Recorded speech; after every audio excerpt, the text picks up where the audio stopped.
I'm playing Marvel Legends. This video is purely for entertainment and does not infringe on copyrights or laws.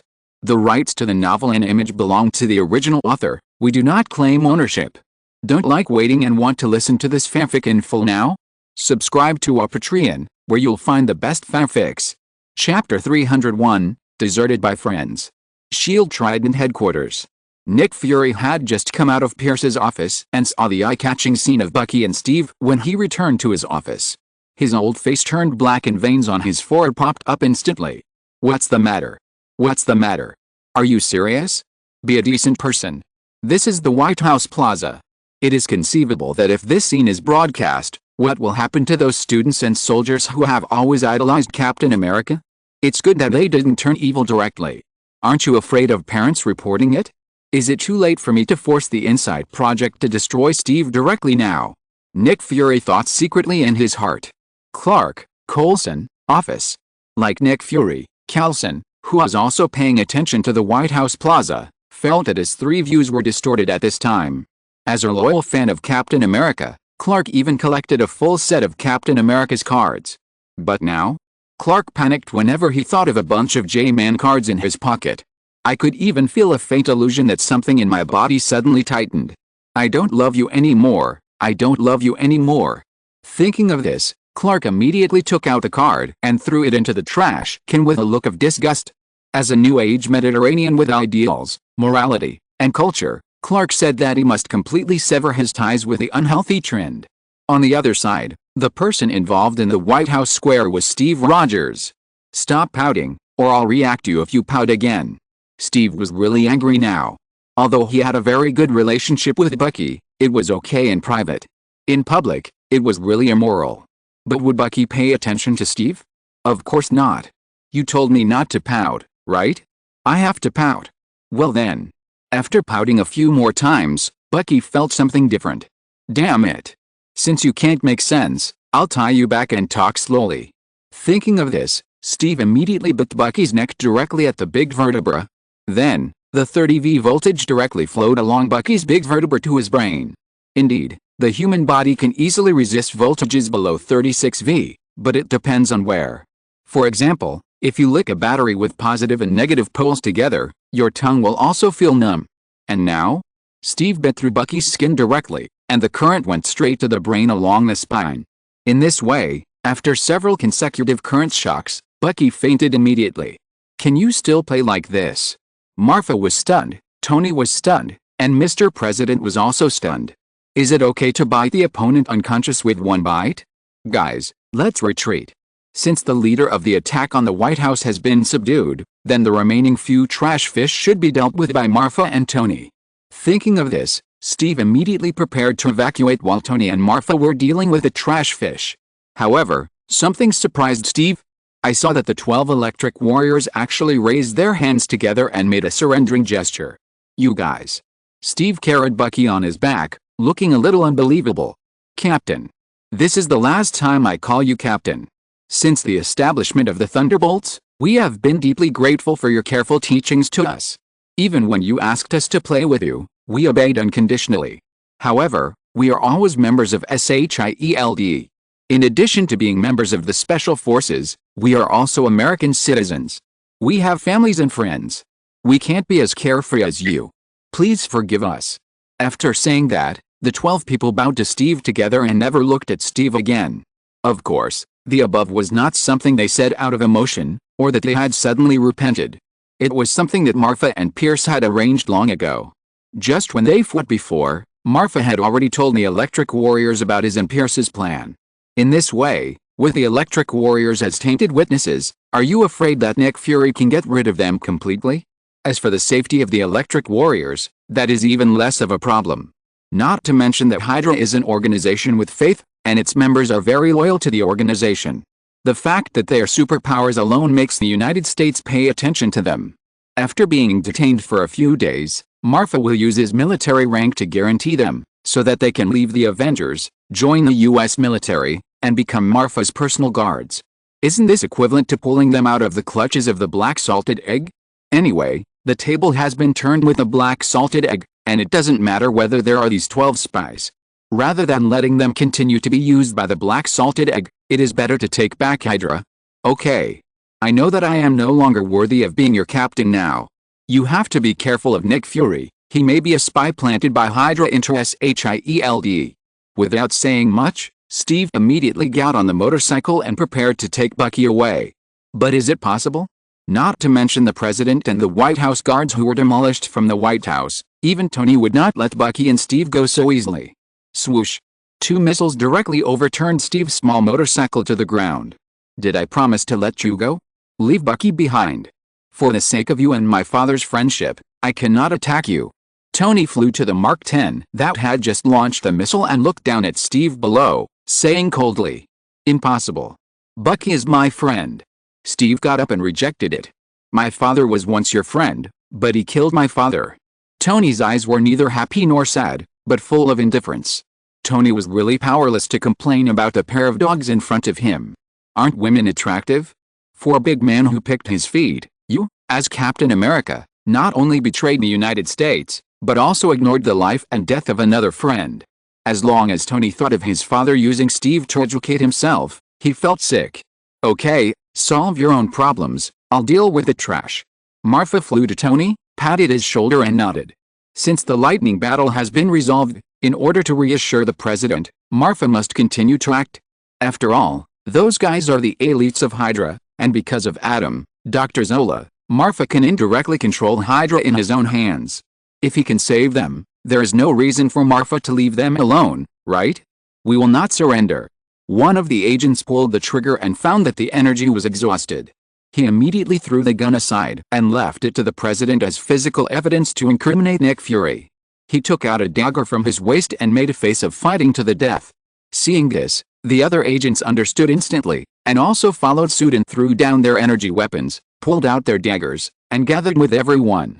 "I have just drawn a few talismans. Do you think you can still be my opponent?" After that, Marfa took out a few amulets he had just drawn, and took them back into his backpack while everyone was not paying attention, and then took out a few real amulets. After all, the ghost things Marfa drew himself can't use skills. He threw out a talisman. Divine power. Group invisibility. In an instant, the talisman seemed to tear the void, causing the space where the agents were located to be distorted. The next second, the agents disappeared. At this time, in the mirror space, several Hydra agents who had disappeared before suddenly appeared. Looking at the environment around them that had not changed at all, they were all confused. Chapter 302 The Dust Settles. Let's talk about Tony. Although Tony can only exert 30% or 40% of his strength without the deluxe version of the magic array, who is Steve? It's 50-50. From Thanos to Crossbones in the original plot, Brock Rumlow. Who can't be 50-50? Then the question is, when Mark 10 and Captain America were fighting 50-50, Tony assisted from the side. What was the result? It was still 50-50. Tony was more and more frightened and incredible as he fought. Tony believed in science. Even though he learned magic later, Tony still felt that magic was just a kind of science that humans could not study at present. It was also because of this that Tony would blend science and magic to create the unprecedented and unparalleled demon armor. But what about now? As the fight with Steve continued, Tony couldn't help but begin to doubt his beliefs. Steve plus Bucky plus a dozen Hydra agents, although Steve had the upper hand, he couldn't take Tony down for a while. Steve can fight Bucky and a dozen Hydra agents evenly. If it weren't for the last eye-catching move, maybe he would still be playing the plot. Steve is evenly matched with Tony. Steve is evenly matched with Tony and Mark 10. So you are stronger when you meet a strong opponent and weaker when you meet a weak opponent, and your strength fluctuates? Thinking of this, Tony's eyes suddenly flashed. "Jarvis, you control Mark 10 to hold Steve back. I'll go steal the house. I'll go catch Bucky." "Okay, sir." Seeing that he was needed again, Jarvis was happy from the bottom of his heart. He immediately agreed. "Aren't you evenly matched? Okay, then you can slowly fight Mark 10 evenly. I won't play with you anymore. Wait until I deal with Bucky, and see what you can do." Tony thought secretly in his heart. Sure enough, without Tony's assistance, Mark 10 can still fight back and forth with Captain America, and he is not at a disadvantage at all. And what about Tony? He flew directly to Bucky, who was blown aside earlier, and aimed the pulse cannon at his head. "Stop. Tony. It was not Steve who called Tony, but Marfa who was standing beside him. You want to stop me too? Tony heard this and instantly became alert. Without the deluxe array, Tony didn't think he could beat Marfa at all. If Marfa really wanted to attack, he could only bear Marfa's damage and deal with Bucky first. Listen to me, Tony. I understand your thoughts and your position. But Bucky just attacked the leader of the White House. Someone needs to be held accountable for this matter, and the president needs to explain to the American people. Even if the other party is extremely evil, you are executing him in front of the president now, which is also a lynching. You may not care, but have you considered Pepper and Hill? The child will be born soon. Do you want your first meeting with the two children to be in prison? What's more, Bucky is still useful, and a lot of information can be obtained from him, such as who is the mastermind behind the scenes. Put down Bucky. With your contribution today, I believe that when it comes to executing Bucky, the president will not mind letting the US officials save a bullet and let you execute it instead. Don't you think so, Mr. President? After that, Marfa turned around and asked the president on the side. Of course. I guarantee with my personality that when it comes time to execute Bucky, I will give you the privilege to execute him personally. Tony, you have done a great deed today. In addition to your outstanding performance in the Battle of New York in your own conditions, you may not be unable to participate in the next presidential election. Do you really want to give up your bright future and choose to live in hatred? As Marfa said, the White House has been demolished, and someone must take the blame. Mr. President needs Bucky and needs to explain to the world. He also needs to find out the mastermind behind the scenes. Of course, the main reason why Tony can run for the next president is that he wants to be re-elected in the next term. If he can get Tony's support, his re-election is basically a foregone conclusion. Tony hesitated. Of course, what impressed him was not the position of the next president, but the child that Marfa mentioned. Killing someone in front of the president in the White House square is really unreasonable. Okay. Then I'll hand him over to Mr. President. After that, Tony's hands began to draw a magic circle in front of him. Although he couldn't do it himself, Tony couldn't completely trust the president. He had to keep a backup plan so that if Bucky disappeared one day in the future, he could use this backup plan to find Bucky in time 1 minute later. Tony was still drawing the formation. 3 minutes later. Tony was still drawing the formation. 5 minutes later. Jarvis, let's switch positions. You install a positioning device in his body. Okay, sir. Tony finally gave up. Although Tony had seen the coordinate sensing magic many times and even recorded it in the deluxe version of the formation disc. But it would be quite difficult for Tony to perform it himself. As the Ancient One said, Tony's talent in timely magic is quite bad. Being able to learn the Scarlet Chain that can attack and defend at the same time, and the Stone Field Step that has the ability to step into the air is already quite good. No, I give up. I only ask you to imprison me and Bucky together. However, just when Tony and Jarvis were about to exchange targets, Steve put down his shield and raised his hands. Steve is a wise man. Isn't the reason why he did this for Bucky? Now the Electric Warriors chose to surrender, and Bucky's little brother was killed by Marfa. It is almost impossible for him to fight Mark 10, Tony and Marfa alone. Even if he can escape from them, he can't take Bucky with him. In this case, it is better to surrender directly. If he can be locked up with Bucky, there may be hope to figure out what happened to Bucky. Humph. I'm really ashamed that my father has a friend like you.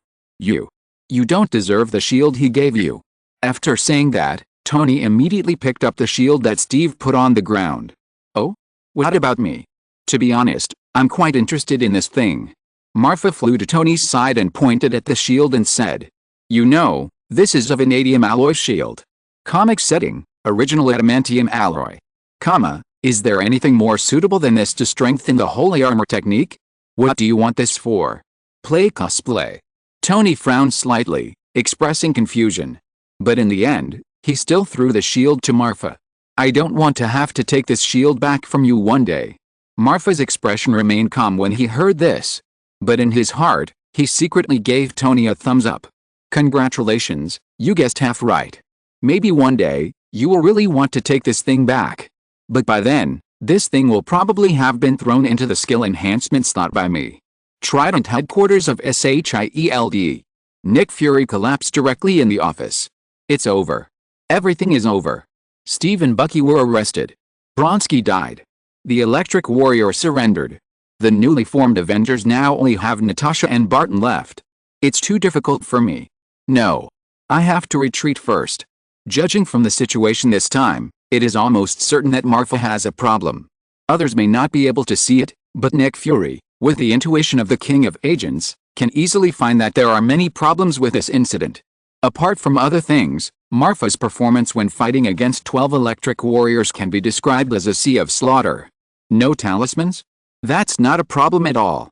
You know, this guy once had a fight with Odin, the king of gods in Norse mythology. If he really has only this ability, how could he survive under Odin?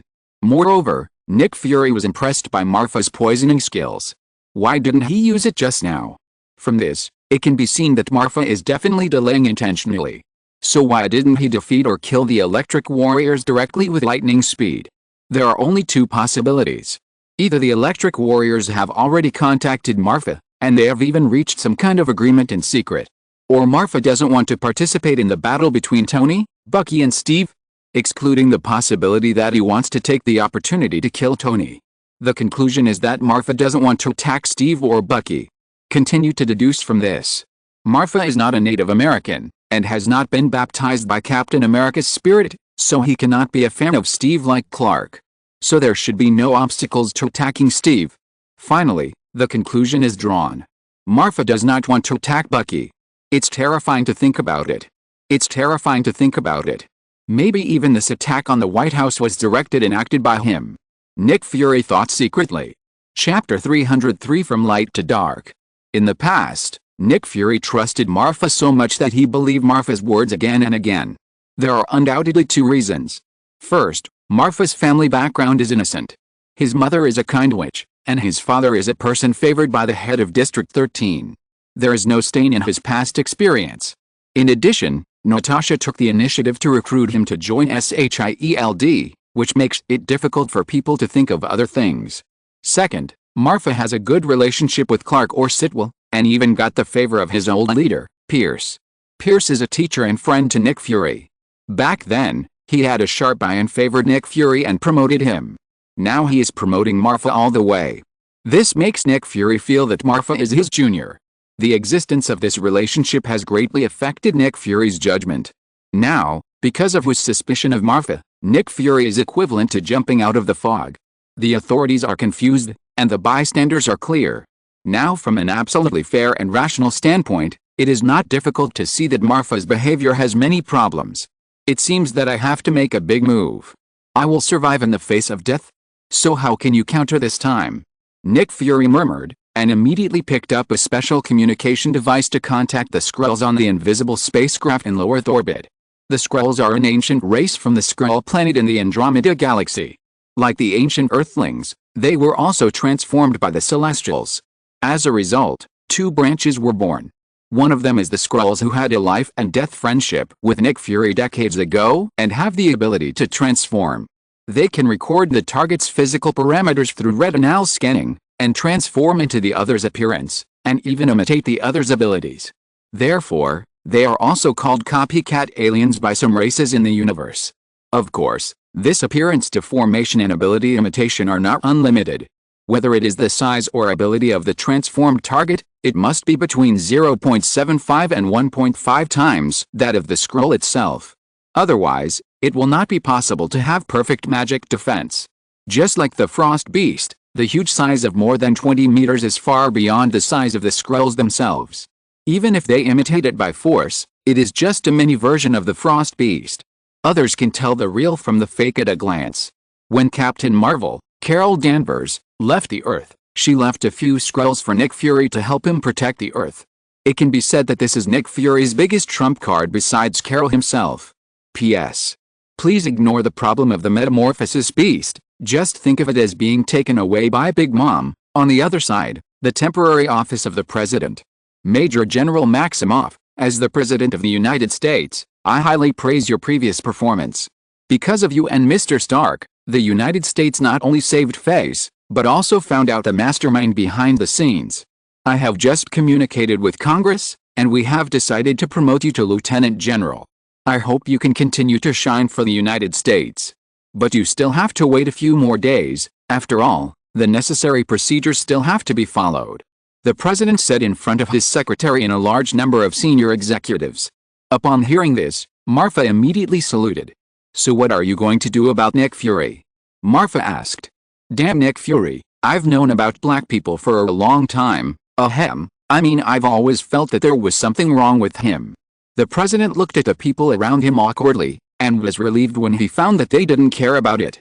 Racial issues have always been a very sensitive topic in the United States. Although he discriminated against black people in his heart, he couldn't say this, otherwise the matter could be big or small. Not to mention, Tony's friend, Colonel James Rhodes, is black. Fortunately, because of the attack on the White House, everyone was thankful to have survived. Otherwise, just because of that half sentence just now, the president would have faced endless troubles. "We have already put pressure on the United Nations. I think the Security Council will make a decision as soon as possible. Even though Nick Fury is the director of SHIELD, he must go to court for attacking the White House and creating terrorist incidents. Again, SHIELD does not belong to the United States. Not to mention, Mr. President, even Congress cannot directly sanction Nick Fury. If you want to take down Nick Fury, you must either turn against the United Nations directly, or negotiate and pressure the Security Council to hand him over. Mr. President, let me say one more thing. After Bucky's confession and those energy weapons, it has been confirmed that Nick Fury has a connection with John Schmidt, the Red Skull under Hitler who started World War II. It is difficult for us to guarantee whether he will have more super soldiers or super weapons. If it is not dealt with as soon as possible, let alone keeping Bucky as a witness, even the safety of everyone present will be difficult to guarantee." Marfa looked around and said, "Knock, knock."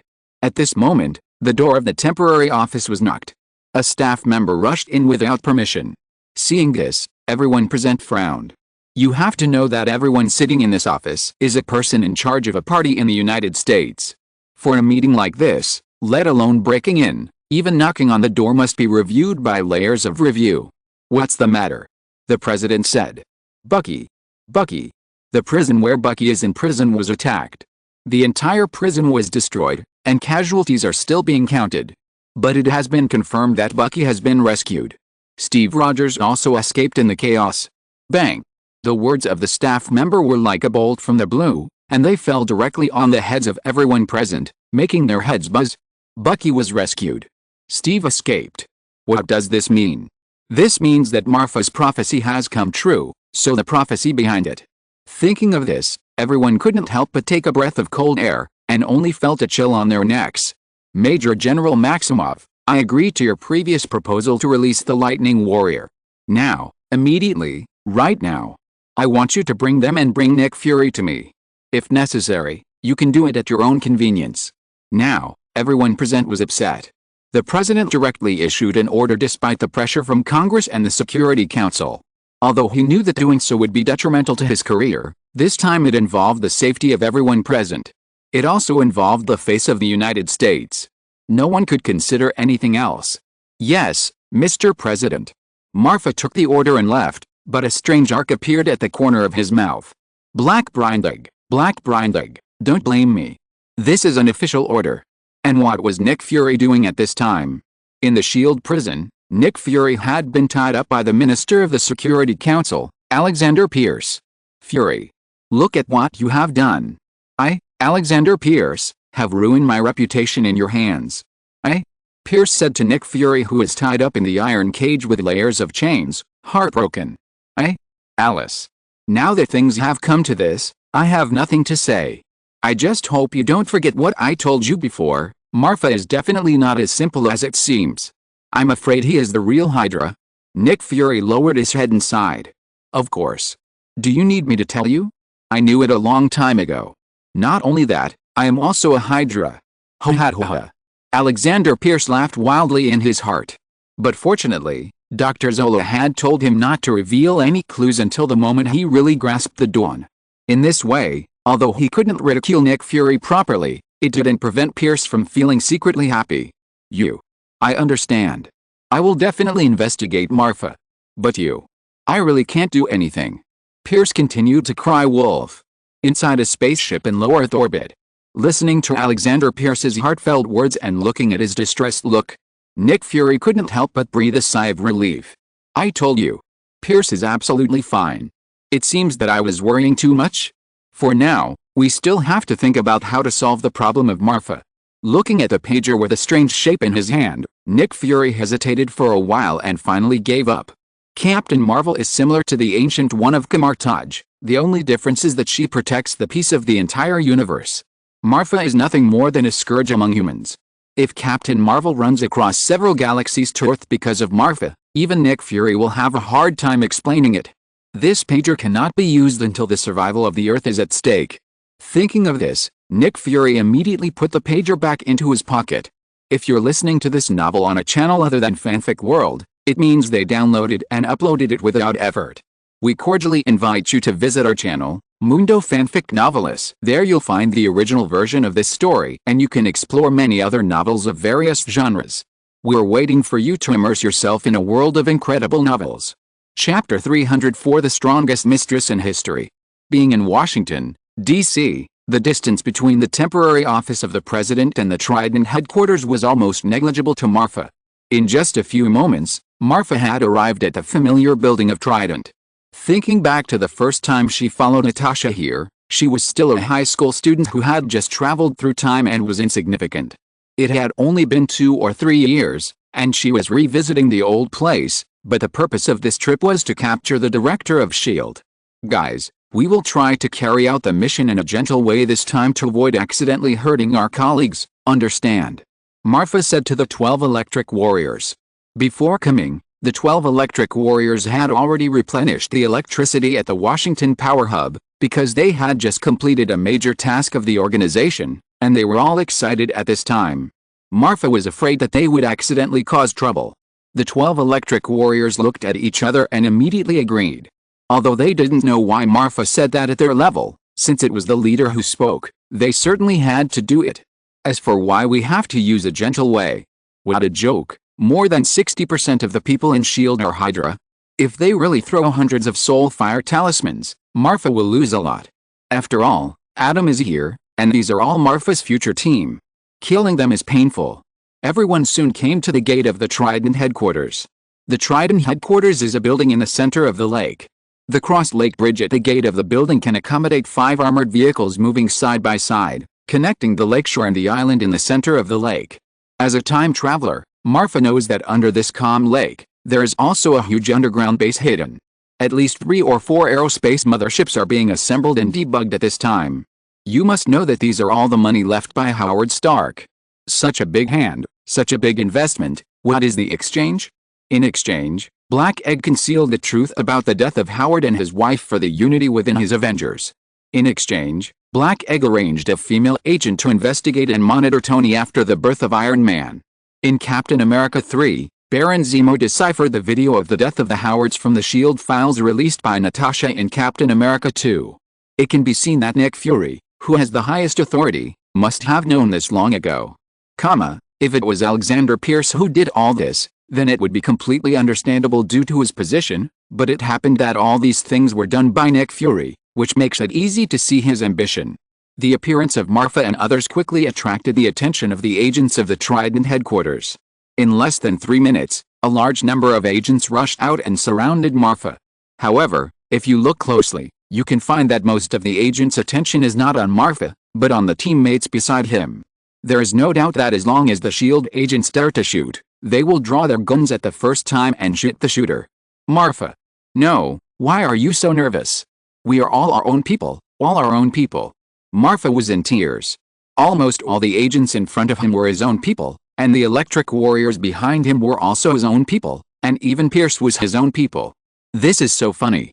I, Marfa Maximoff, a Major General of the United States Army, am hereby ordered by the Office of the President of the United States to arrest the Director of S.H.I.E.L.D., Nick Fury. I have the right to do anything that will benefit me. After saying that, Marfa immediately took out the relevant documents given to him by the Office of the President.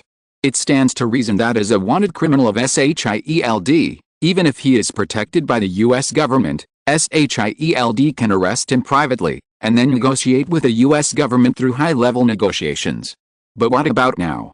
They are all his own people, who would make trouble for no reason? Major General Marfa, We need to report to the acting director before you can enter. After all, you have a special identity, please understand. A pretty girl with a hot body, a protruding front and a curvy back, but with a slightly baby-fat face, approached Marfa cautiously with a gun in one hand, and took the document from Marfa cautiously with the other hand. This unusual move undoubtedly caused all the Hydras present to frown. Who is this woman? Is she new? Doesn't she know the rules? Doesn't she know that the person in front of her is a senior member of the organization? Fortunately, this female agent did not do anything out of line, so the Hydra side did not take action immediately. Interesting. I actually met a real SHIELD agent. Why haven't I seen this person before? Marfa thought secretly in her heart.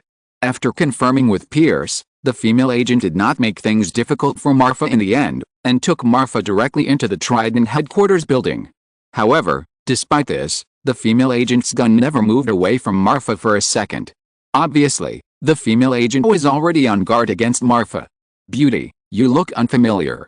What's your name? It was rare for someone to hold a gun to her for so long, and Marfa became interested and asked immediately. As a former SHIELD Level 9 agent, don't you know the rules? Members of the same group are not allowed to ask each other's names. The female agent said coldly. Well, this girl is full of agent style. It's similar to Maria Hill, who was not conquered by Tony at the beginning. I just don't know if Tony is interested in taking another one.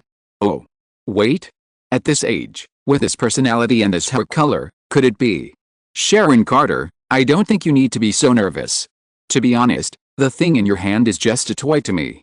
Even if I stand still and let you shoot for an hour, it will only cut some of my hair at most. If you don't mind, why don't you move the muzzle away? I feel uncomfortable with you like this. Marfa said as she walked. You. Sharon was shocked. She used to be in the technical department and rarely participated in missions. Not many people in the entire SHIELD knew her. I didn't expect that the person in front of her actually knew her identity. Is she really worthy of being a level 9 agent? Thinking of this, Sharon immediately became more alert. Sharon Carter, Steve Rogers' girlfriend, the niece of Peggy Carter, the most embarrassing character in the entire MCU. If the original plot is followed, Captain America will return to the World War II period after Avengers 4 and be with Peggy Carter. In the end, he will live to Avengers 4 as an ordinary person and hand over the shield to Falcon. In other words, since Captain America woke up, there are actually two Steves in the MCU, one old and one young. As we all know, when Captain America 2 was about to happen, Peggy had just passed away, and Steve and Sharon had a love affair for a while. So the question is, the old Steve has just lost his beloved wife, and when his body is still warm, he looks at his young self and his niece. How does it feel? And if Steve goes back to the past and tells Peggy about his love history, how does Peggy feel when she looks at her niece who has just been born and will seduce her husband in the future? The most embarrassing mistress in history. It's really hard for Peggy to live this long. SHIELD detention room. Director Pierce, Marfa has been brought here. Sharon saluted Pierce, and then nodded to Nick Fury in the captain's iron cell and said, "Okay, you can leave now," Pierce said calmly. Meanwhile, Nick Fury in lower orbit opened his eyes wide, looking forward to what was going to happen next. Although he was sure that Pierce was clean, why not confirm it again? It should be noted that Marfa has already won the game. Often, people are most likely to relax their vigilance at this time. If Pierce really has a problem, then this is undoubtedly the time when he's most likely to be exposed. If Pierce still cannot find any clues, then it means that he can trust Pierce 100%. At that time, Nick Fury will have to meet his old leader and join him to deal with Marfa. SHIELD detention room. Marfa, do you know that you are already a wanted criminal of SHIELD? Are you not afraid that I will keep you here? Like Marfa, Pierce has a communication device in his earlobe, so he can communicate with Marfa through Adam at all times. The moment Marfa came in, Adam's instruction to him was keep acting. Nick Fury has a problem. Chapter 305, The Brazen Eggs Wept. Looking at the entire Earth, the only people who know that there are Skrulls in low Earth orbit are probably Ancient One, Marfa, and Nick Fury himself. After all, Cheng Long traveled through time after Avengers 3, and Captain Marvel was released after Avengers 3.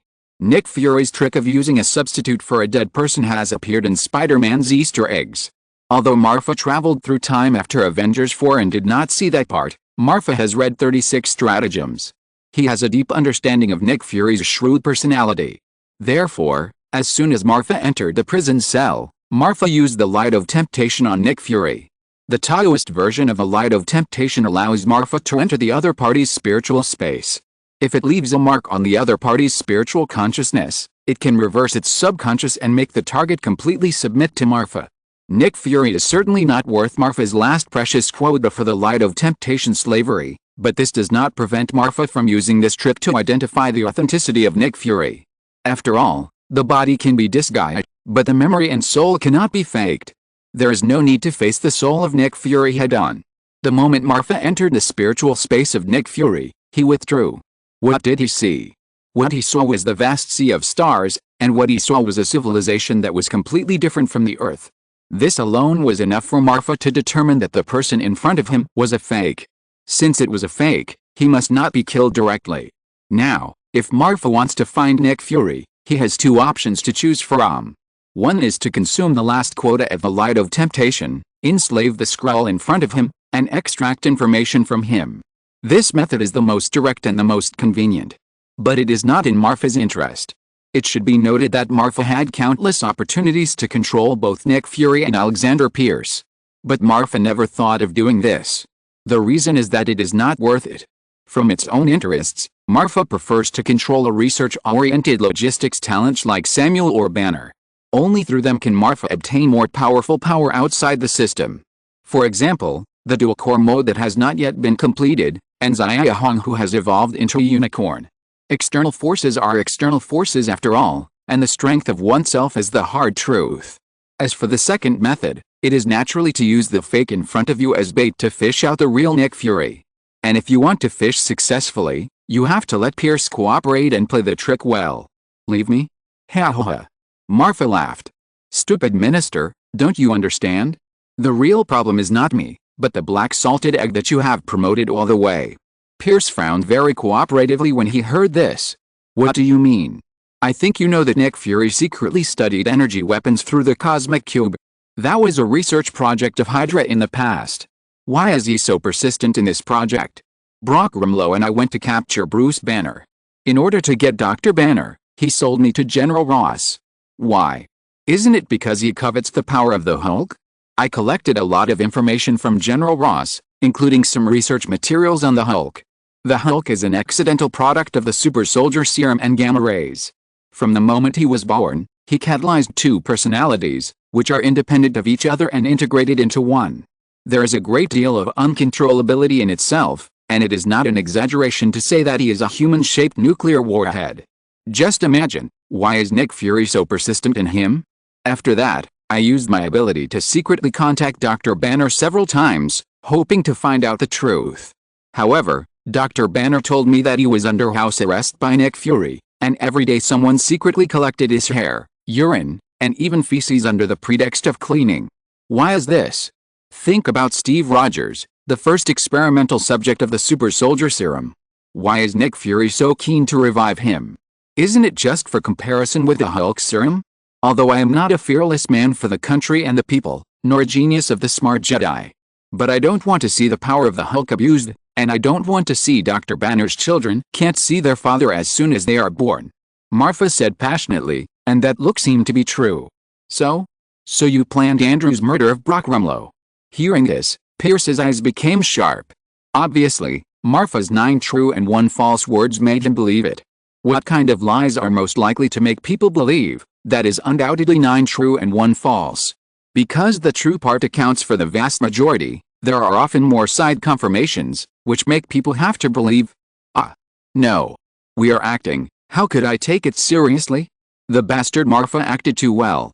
If Dr. Zora hadn't successfully brainwashed him, he wouldn't have betrayed the organization. I'm afraid I would have taken it seriously. What a terrible kid, it would be a waste of talent if he didn't become an actor.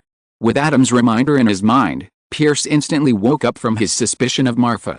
Dr. Zora's system has an invincible brainwashing ability. If Dr. Zora wanted to, it would be easy to directly wash Marfa's memory and implant his own thinking body into it. In this case, how could Marfa betray the organization? Unless Dr. Zora betrayed the organization himself. But is this possible? That's the pillar of Hydra, the person closest to God back then. In Pierce's view, even if the whole world betrayed Hydra, Dr. Zora would not betray it. That's right. I was the one who killed Brock Rumlow. All this was to prevent Dr. Banner from being used by Nick Fury. He has too many powers that we don't know about. His danger is far beyond your and my expectations. So he must not be left alive. Marfa continued. In low Earth orbit, inside a spaceship. Nick Fury. I was wronged. I didn't send anyone to collect Banner's hair, let alone his feces. I just wanted to control him and find an opportunity to pull him into the Avengers. As for resurrecting Steve, he is Captain America. Is it wrong for me to resurrect him and then pull him into the Avengers? And I studied energy weapons. Isn't it because superpowers like you are unwilling to join the Avengers, I have no choice but to make second-hand preparations? How did I become Hydra? No. This guy is fooling Pierce. It must be like this. He is just trying to pull Pierce to his camp. He is the real Hydra. It must be like this. Old leader. You must stand firm. Don't be fooled by him. I am innocent. Nick Fury prayed in his heart. Now, the only pure human being that Nick Fury can trust is Alexander Pierce, and he doesn't want to become a lone walker of justice. HMPH. You are so flattering. I am not going to be fooled by your words. Nick Fury is my beloved disciple. I believe he is definitely not the ambitious person you say. Pierce rejected it outright. Nick Fury, it is hard to find a true friend in this life. Old leader, wait for me, I will sneak back to Earth soon. Together, we will definitely be able to completely wipe out Marfa and the forces behind him. Marfa. I advise you to leave and don't force me to do it. This is SHIELD, you can't take Nick Fury away from me. As for the Security Council and the US officials, I will find a way to deal with them. Pierce took 2 steps back and protected Nick Fury. Nick Fury, I won't say anything. Old Black, will leave my life to you. With a leader like you, I will die without regrets. Ha. You have no say in this. After saying that, Marfa waved his hand and used telekinesis to imprison Pierce. Immediately, Marfa waved his hand and Pierce was thrown more than 10 meters away. Fuck you. Marfa, you dare to touch my old leader. Inside the spaceship, Nick Fury, who saw the scene in front of him through the surveillance system on the Skrulls, immediately got furious. Immediately, he slapped himself hard in the face. Waste, Nick, you are really waste. You patted your butt and left, letting the old leader suffer for you. You even doubted him when the old leader took the cosmic cube. You are really not a human being. Nick Fury blamed himself with tears in his eyes. Pierce. Marfa, you bastard, you are just acting, you are really serious. My old bones. It hurts. My whole body hurts. Pierce felt that all the bones in his body were about to fall apart. Pierce, don't worry, Marfa left you a healing potion, it's in your office drawer. Everything is for the organization. You have to bear it. Adam's voice sounded again. Pierce. Marfa. Don't underestimate me. I was the director of S.H.I.E.L.D. back then. Today I want to let you know that old dogs also have a few teeth. P.S. Who can understand this joke? After that, Pierce immediately stood up and staggered out the gun from behind. Don't. Old leader. I beg you not to, that's not me, that's an alien. Take it easy. Nick Fury was so distressed at this time. It seemed that it was not Pierce who was thrown by Marfa just now, but himself. Chapter 306 Interception Duo. 5 minutes later. Marfa used telekinesis to restrain Nick Fury and walked out of the building of the Trident headquarters of SHIELD in a dignified manner. 12 electric warriors followed closely beside him. It was not known whether it was for the realistic effect of the whole play or to avenge Marfa's previous beating. Alexander Pierce sent almost all the elites in the Trident headquarters to intercept Marfa with firepower.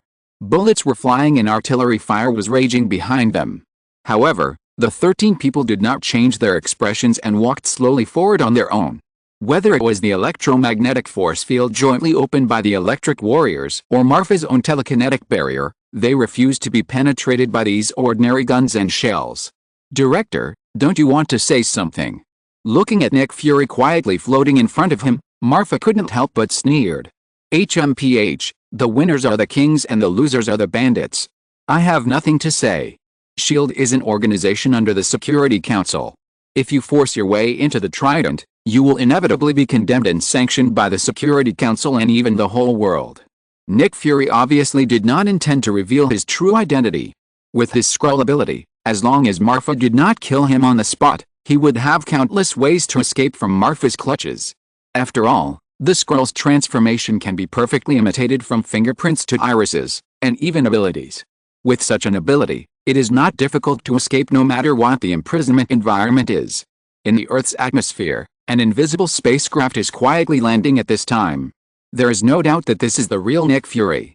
Since the reliability of Alexander Pierce has been confirmed, Nick Fury certainly hopes that there is someone who can share this responsibility with him. Especially Alexander Pierce is still his old leader, and there is no problem with his personal ability. Thinking that there is such a big man to give him advice, Nick Fury is still looking forward to creating some different sparks. Of course, just in case, Nick Fury did not come alone this time, but landed on the Earth with the remaining 2 Skrulls and the entire spaceship. The fakes caught by these 2 Skrulls and Marfa are a family of 3, which is also the trump card and helper left by Carol to Nick Fury. In particular, the teenager named Lloyd who is currently controlling the spaceship is a genius among the Skrulls. Ordinary Skrulls can exert 0.75 to 1.5 times their own strength after simulating the target through their transformation ability, but Lloyd can exert this range to 0.5 to 2 times. It is not an exaggeration to say that he is a super Skrull. In order to better help Nick Fury, Lloyd has not only learned the culture and ability of the Skrulls from his parents over the years, but also made full use of the resources left in the spaceship to strengthen his basic strength. Apart from Steve's 50-50 hidden attribute, Lloyd can easily handle the attack of 2 American captains without shields. Fury, we still have 1 minute to reach the top of the Trident building. Have you thought about it? Lloyd's mother Lolita said worriedly. No problem, we just want you to temporarily replace Pierce and take him to the spacecraft. When Rosen escapes from the US officials, you two will temporarily live on Earth as Pierce. We will unite and take it step by step, and we will definitely be able to get rid of Marfa and the forces behind him. Nick Fury said confidently. Nick Fury doesn't know too much about the internal structure of the Trident headquarters. With the quality of the King of Agents and his understanding of the Trident headquarters, it is not much more difficult to get in than to eat and drink water 30 minutes later. In the office of the director of SHIELD. As the door of the office was pushed open, a figure wrapped in a windbreaker that covered his whole body walked in. Who are you? You know, this is the office of the director of S.H.I.E.L.D. No one is allowed to enter without permission. At this time, Pierce had already taken the healing potion left by Marfa, and his body had long been fully recovered. However, due to Adam's instructions, Pierce still let the medical staff wrap half of his body in bandages. At first glance, he looked very embarrassed. Without answering Pierce's meaning, Nick Fury immediately took off the hood of his windbreaker and pressed a few times on the disguise device at the root of his ear. Accompanied by a burst of light and shadow special effects, Nick Fury immediately restored his original appearance. Old leader, it's me. You have been wronged. Nick Fury's words came from the heart. After all, if it wasn't for protecting him, how could Pierce end up like this? Nick, how could it be you? Haven't you already? Pierce didn't get Adam's instructions, so he could only continue to act. As the former director of S.H.I.E.L.D., the current acting director, and the leader of the S.H.I.E.L.D. branch of Hydra, Pierce's acting skills are of course quite good. The 3 parts of shock, 3 parts of doubt, 2 parts of anger, 1 part of joy, and 1 part of pain caused by a physical condition on his face were portrayed vividly by him. Zhang Shi's Zhao Gao and Duan Yiheng's Lu Buwei, their acting skills are eclipsed by Pierce's current performance. Plop. Nick Fury didn't say much, and immediately knelt on his knees, and the only remaining eye was instantly blurred by tears. On the other side, more than 10 kilometers outside the Trident, Marfa was leading Nick Fury and 12 Lightning Warriors slowly towards the temporary office of President Washington. Because they were intercepted by a group of S.H.I.E.L.D. agents before, they were delayed for a long time. Fortunately, this is Washington, D.C. after all. Considering the dense population and the problem of being the administrative center, S.H.I.E.L.D. cannot intercept endlessly. Therefore, the order Pierce issued was only to pursue for 10 kilometers. However, just when everyone relaxed their vigilance, swoosh! 2 sharp arrows shot directly into Marfa's chest with bursts of air-breaking sounds. But could Marfa be killed so easily by this attack? Of course not. A scarlet barrier flashed and instantly blocked the sharp arrow. Red? How could it be red? It should be lavender and invisible and colorless. A man holding a longbow and a quiver on his back walked out of the shadows. Looking at Marfa and others not far away, the man's face was full of doubts. However, the man's actions did not stop because of this. Looking at the entire earth, no one dared to be distracted while dealing with Marfa. Boom. The next second, the arrowhead of one of the arrows instantly emitted a dazzling light. It made the entire area seem to have turned into pure white space. Boom. The second arrow also exploded, but this time it was not a flash bomb, but a serious high-explosive bomb. Use electromagnetic force field to form a protective shield, and give priority to protecting yourself. Because they lost their sight, the electric warriors could not jointly cast a large coverage electromagnetic force field, so one of the electric warriors shouted immediately. As for Marfa and Nick Fury, they had seen the strength of the former, and the latter died. It didn't matter. As soon as the voice fell, 12 eggshell-shaped electromagnetic force fields immediately protected the 12 electric warriors. You still use this trick? Haha, how can you traitors compete with me, Barton? That's right, the person who came was the SHIELD agent, Hawkeye, Barton. Originally, he and the Black Widow, Natasha, were responsible for the construction of the Avengers base in Georgia. But they received an urgent notice from Nick Fury, asking them to go to the White House Square to support Steve. Unexpectedly, Bronski was too worried about Steve, so he took the lead and took all his clones on the Quinjet fighter. Without the Quinjet fighter, Natasha and Barton could only switch to the large transport plane that originally belonged to Bronski. This delayed the speed of support. By the time they arrived in Washington, Steve and Bucky had already been captured, and Bronski had paid the price of his life for his recklessness. What kind of people are Natasha and Barton? Although they are not outstanding in combat power, they are elites who have been in the agent circle for many years. They immediately realized that something was wrong. So, after discussing it, the two decided to wait and see. This is the scene of risking to save Nick Fury in order to find the truth. As Barton's voice fell, Natasha, who was hiding in another place, suddenly opened the valve. Dozens of water pipes immediately began to artificially rain towards Marfa and others. Good guy. When the electric light warriors encountered artificial rain, one by one, they immediately began to leak electricity and short circuit. I saw the arc hissing, and in just a moment, the electromagnetic force field shield disappeared. Then those electric light warriors fell directly to the ground one by one and began to twitch. Marfa. No matter what happens, don't forget that we are all former comrades in arms. Leave the director to us. We don't want to be your enemy. Natasha and Marfa had been a master and apprentice for a while, so she immediately persuaded him. Why waste time talking to him? Just capture him first. Compared to Natasha, Barton was much more decisive. He immediately pulled out a special arrow that flashed with blue light from the quiver and put it on the bowstring. Chapter 307 Marfa's Plan. Barton's arrow is not an ordinary arrow. After all, Marfa is a man who can fight with Odin. Not to mention arrows, Barton is afraid of missiles. Nick Fury has put a lot of thought into making sure Barton doesn't have to play soy sauce anymore. Today's arrows are made of special glass fiber, filled with fragments of energy crystals of the cosmic cube. This makes the arrows not only powerful, but also able to ignore magnetic fields and some special magic influences. Combined with Barton's archery skills, it can really hit the target from 100 steps away, and kill the opponent 100 miles away. If it weren't for the high manufacturing cost, and the fact that S.H.I.E.L.D. lost the cosmic cube, and energy crystals have become non-renewable resources, Nick Fury might have directly applied this technology to bullets and mass-produced them. Asshole. You're going to kill me too.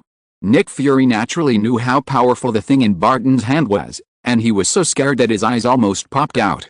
However, Marfa remained calm and did not feel any tremors at all because of the horrified expression of Nick Fury. Swoosh. The arrow shot out and actually penetrated Marfa's body and shot behind him. Boom. A huge explosion sounded. In the distance, a small blue mushroom cloud rose up immediately, and the powerful shock wave rolled up a wave of air, like a water wave, sweeping towards Zaijo. Even though it was far away from everyone, it still blew Barton back a few steps before he barely stopped.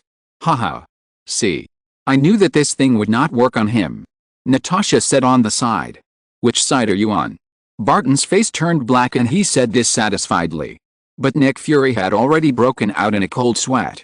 Are you kidding? Is Barton crazy? At that distance just now, if it really hits, it will definitely be a mutual destruction. Didn't you say you came to save yourself? Damn humans, few of them are easy to deal with. So is Barton really going to die with Marfa? Of course not. After all, they are comrades who participated in the Battle of New York together. Barton doesn't think that Marfa will be hit by such a simple attack. The reason for doing this is mainly to let Marfa see the power of his new equipment, so that Marfa will be afraid of it next time, so that he can find an opportunity to attack. But what Barton never expected was that the arrow actually penetrated Marfa's body directly. Isn't it said that this kind of arrow can ignore space magic to a certain extent? Is Marfa's magic attainment too high? Or is there something else that he didn't notice? The scene just now completely disrupted Barton's layout, making Barton not know what to do for a while. At this time, Natasha had already touched Marfa's back, and immediately made an invincible scissor kick, trying to take the opportunity to entangle Marfa, so as to create a chance for Barton to save people.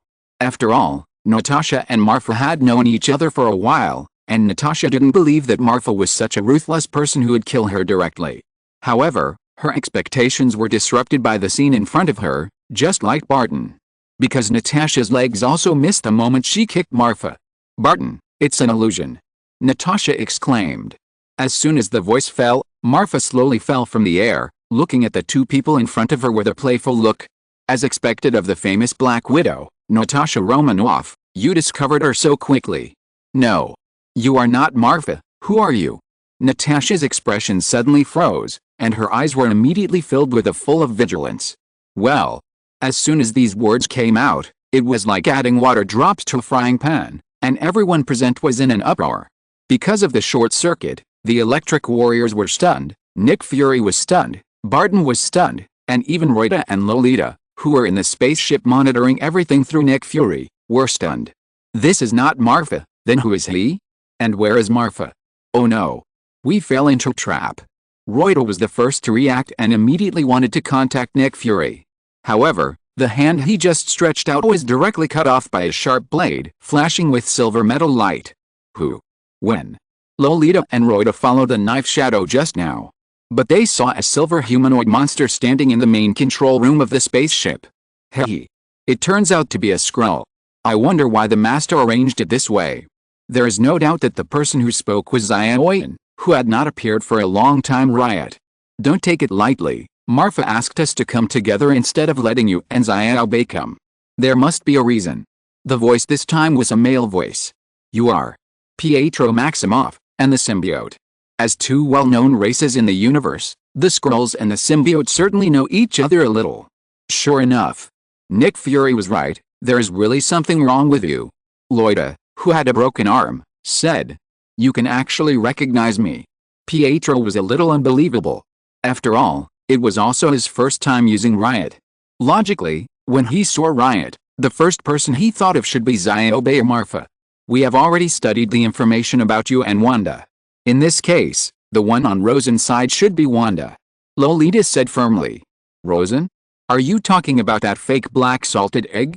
That's right, congratulations on your correct answer, but it's a pity that there is no reward. As he spoke, Pietro controlled Riot's body, transformed into two giant moon blades, and slashed at Lolita and Lolita. Bang, bang, bang. With the sound of metal colliding, Lolita and Lolita successfully blocked Riot's attack.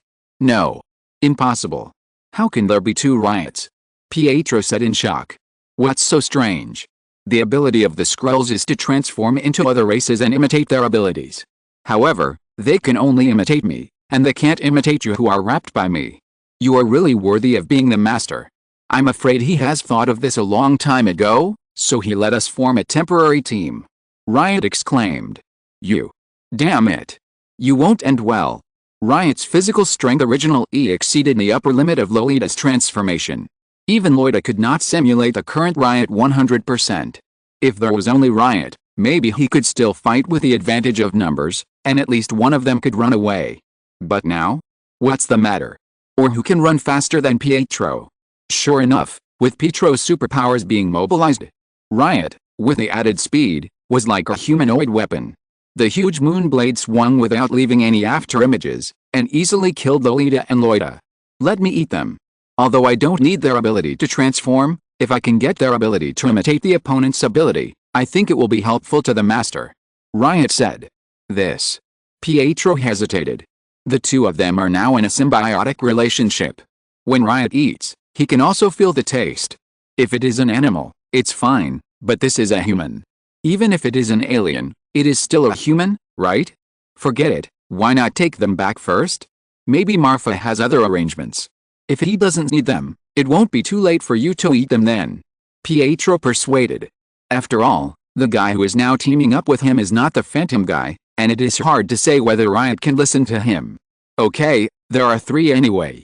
Phantom and I will take 1 each, and the remaining 1 will be given to Samuel for research. See, I'm very considerate. Ha ha ha.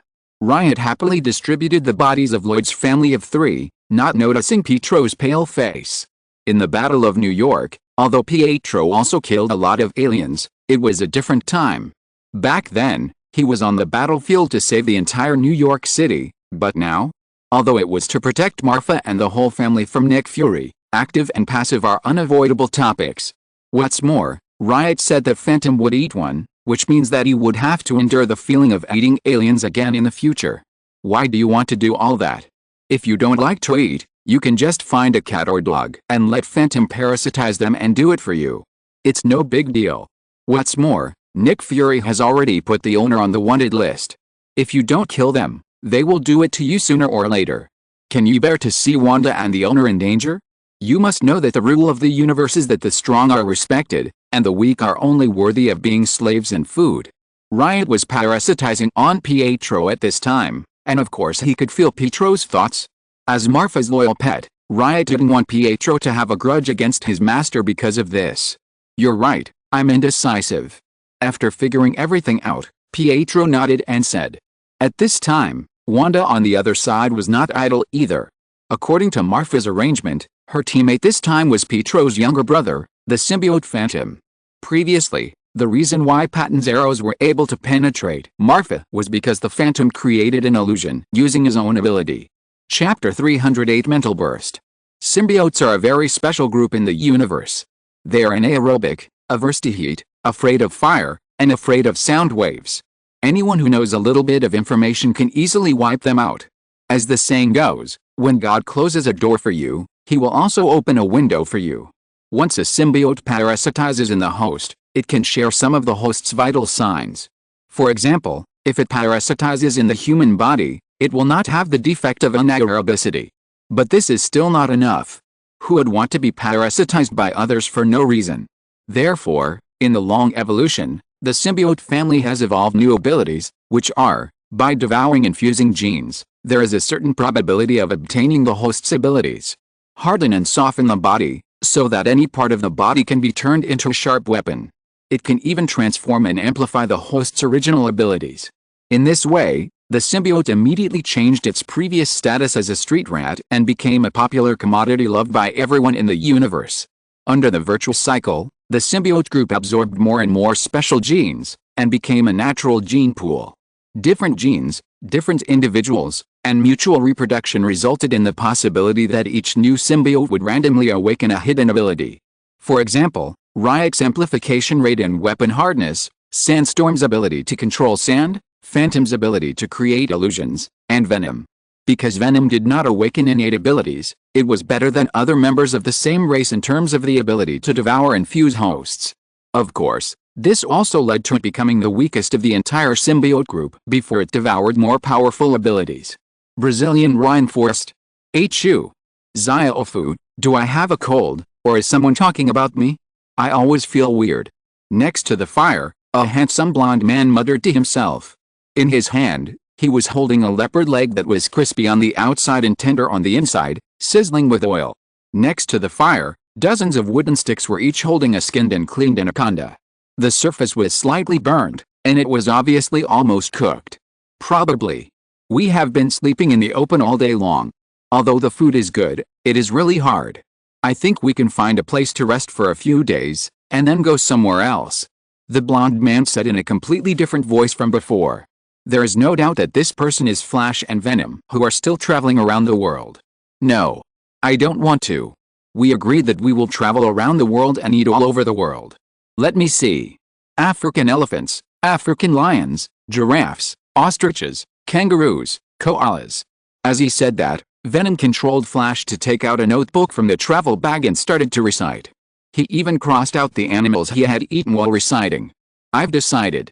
Our next stop is the North Pole. I want to eat polar bears. Flash. Cyrillic letter deck, the North Pole is too far. How about we go to the South Pole? I heard penguins taste good. After thinking for a moment, Flash accepted his fate and immediately suggested. No. I don't want to eat penguins. What's so good about stupid birds? It's okay if we don't go to the North Pole. Let's go to China. I want to eat pandas. Spicy. Venom said proudly. Flash. Washington on the other side. The combination of Wanda and Phantom is not something Barton and Natasha can deal with. After just one confrontation, Natasha and Barton were tied together by Phantom's tentacles. Phantom, what should we do next? Do we want to kill them? The little witch Wanda is obviously much more mature than Pietro. Since they are already enemies, they must not give the other party any chance to breathe. Especially since the other party's behavior has affected her brother's plan, Wanda doesn't want Marfa to be in danger because of her hesitation.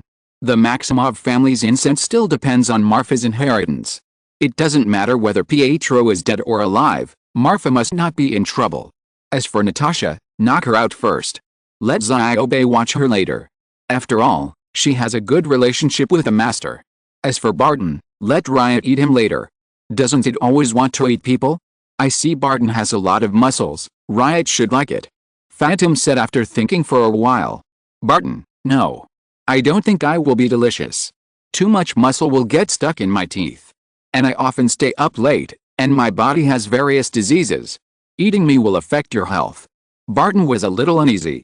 Unlike Natasha, Barton has a wife and children. Originally, I thought that with Natasha here, Marfa would not kill him. Even if she did, didn't I still have those special arrows? If I can't beat him, I can always escape. What's more, the two of them just wanted to know the truth and had no intention of fighting with Marfa. But who knew that this was not only not Marfa, but also a monster that would eat people all the time. Barton felt terrified when he thought of the other party grabbing his arm and biting it wildly. However, at this moment, Rosen, the Skrull who turned into a black Braznag, rolled his eyes and prepared to escape. Rosen knew that he knew too much. Maybe the two brutal guys in front of him would not send him to prison as planned, but would kill him directly. In this way, no matter how much he could change, it would be in vain. Thinking of this, Rosen immediately locked his eyes on Wanda, who was wearing a phantom and changed into the appearance of Marfa.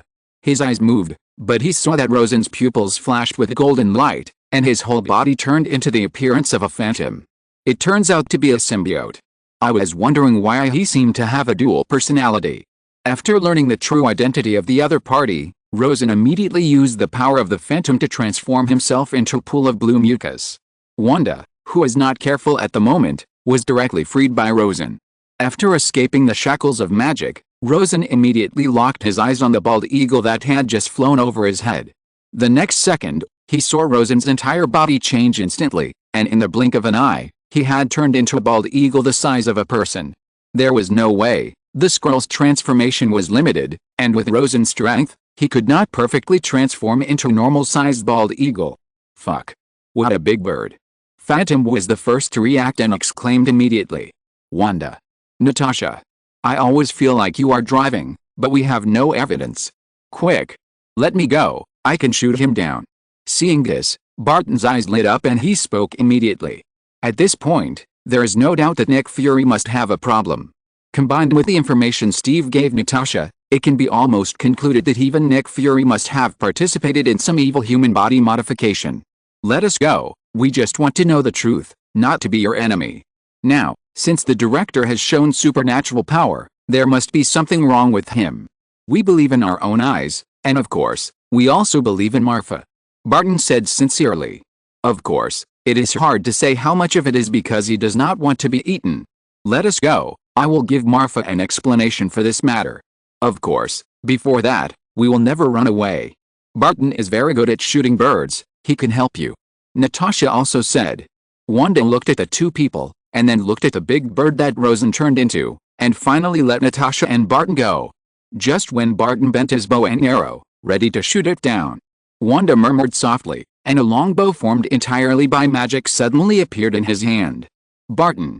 I feel worthless. Am I going to get a box lunch? That's right, Wanda is no longer the silly girl who only wastes her talent in the original plot. After studying the Dark Book for so long, if she still can't learn a few tricks of real magic, then Wanda really doesn't deserve the title of Scarlet Witch. Wanda pulled the magic bowstring with her fingers, and shot it casually without aiming.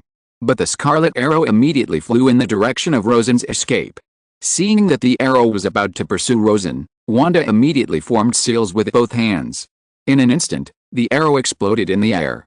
The scarlet light gathered into a huge magic circle in just a moment. Before everyone could react, the magic circle was like a river bursting its banks, and countless arrows poured down from the magic circle like a rain of light. Barton was stunned on the spot. You call this archery? What are you looking at? My aim is not good, but I can make up for it with quantity. With 360,000 magic arrows, there must be a few that can hit the target. Wanda turned her head and said proudly, Barton, I am like Tony Stark now. Is it too late for me to switch to magic? Damn, magicians are coming to steal my job. At this moment, in this situation, Barton's mentality exploded. Chapter 309 The End of Braised Eggs. 2 minutes later, with a sharp sense of smell of the phantom, Wanda and others easily found Rosen's body. The director. Natasha looked at Rosen, who had returned to his Skrull appearance, and was so shocked that she couldn't speak clearly. He is not the director, but since he is willing to take the blame for the director, he obviously has an unclear relationship with the director.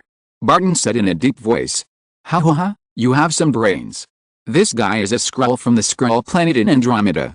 The Phantom replied. Skrull? In other words, the director is not Hydra, but is colluding with aliens. Natasha was stunned and frowned. If Nick Fury just joined Hydra as Steve gave him, then it is nothing more than an internal conflict on Earth. This is like the Democratic Party and the Republican Party in the United States.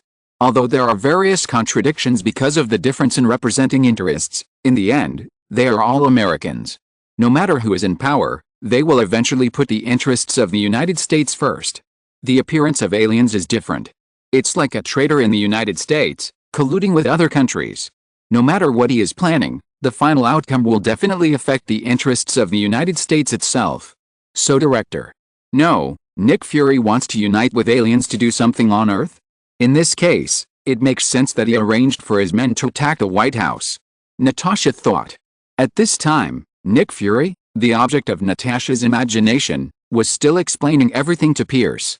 For example, why he established the Avengers. For example, he has received the support of Captain Marvel and some Skrulls. For example, why he thinks Marfa is Hydra. Since he has decided to pull Alexander Pierce on board, he needs to explain everything clearly so that Pierce can trust him completely. So, if Hydra really revives, what are you going to do? Just the two of us. Pierce was obviously shocked by what Nick Fury said. Skrulls, Captain Marvel, all of these were beyond Pierce's expectations. Fortunately, Dr. Zola had foresight and arranged this. Otherwise, if Captain Marvel really had the power to fight a planet alone, as Nick Fury said, then if I really recklessly pushed him into a desperate situation, wouldn't it mean that Hydra would also be destroyed by Captain Marvel? Thinking of this, Alexander Pierce couldn't help but tremble in his heart, and his back was even colder. The Earth is too weak. In front of those races with interstellar civilizations, in front of those forces like Captain Marvel who can fight against the entire civilization with one person, the Earth is just like a child without any power. It was after Nick Fury experienced the Kree incident that he figured out all this, and finally he wanted to set up the Avengers and create the strongest team to deal with the invasion of alien civilizations. Fury. I misunderstood you before. I didn't expect that you have been carrying so much. You must be very tired after so many years. Pierce patted Nick Fury on the shoulder and said, Old leader. I'm not tired. As long as the Earth is not strong, I will fight for it. Nick Fury was touched. JPG. No, you are tired. So, you should take a good rest. From now on, I will carry your dream for you. Pierce said with a smile. That's right, as long as you support me. Nick Fury responded instinctively. But Nick Fury stopped in the middle of the sentence. He felt something was wrong. Bang! The gunshot rang out. The quality of the King of Agents broke out again at this moment. Although he couldn't believe it in his heart, Nick Fury still relied on his old but not stiff skills to narrowly avoid this fatal blow. Pierce. You. Nick Fury also pulled out his gun and pointed it at Pierce. But his face was still full of disbelief. Why? Nick Fury, worthy of being the King of Agents, has an excellent ability to adjust his emotions. He was moved to tears before, but now he has changed into his usual stern expression. Why? Of course it's to get rid of you. If you're alive, how can I implement the inside plan with peace of mind? If you're alive, how can Hydra rise without worries? Pierce seemed to be completely unconcerned at the muzzle of Nick Fury's gun, and still answered calmly. Hydra? So you are Hydra? Although he was sure in his heart, Nick Fury still couldn't believe it. The man who once promoted him. The man who took care of and taught him like his own son. The man who pointed out the way for him. It turned out to be Hydra. So Sitwell, Clark, Coulson, Natasha, and Barton are all your people. In an instant, Nick Fury thought a lot. If Pierce is Hydra, then Marfa, who was promoted by him, is also likely to be Hydra. If this is the case, then Natasha, who introduced Marfa to SHIELD, must also be a Hydra. Clark, as the principal of Marfa, has a lot of contact with Marfa. It stands to reason that anyone with a little bit of brains would not know anything, so Clark is also a Hydra. Sitwell and Clark have always had a good relationship, so he is also a Hydra. Natasha and Barton have a good relationship, so Barton is also a Hydra. Then, using reverse reasoning, anyone who has a bad relationship with Clark and others is most likely not a Hydra.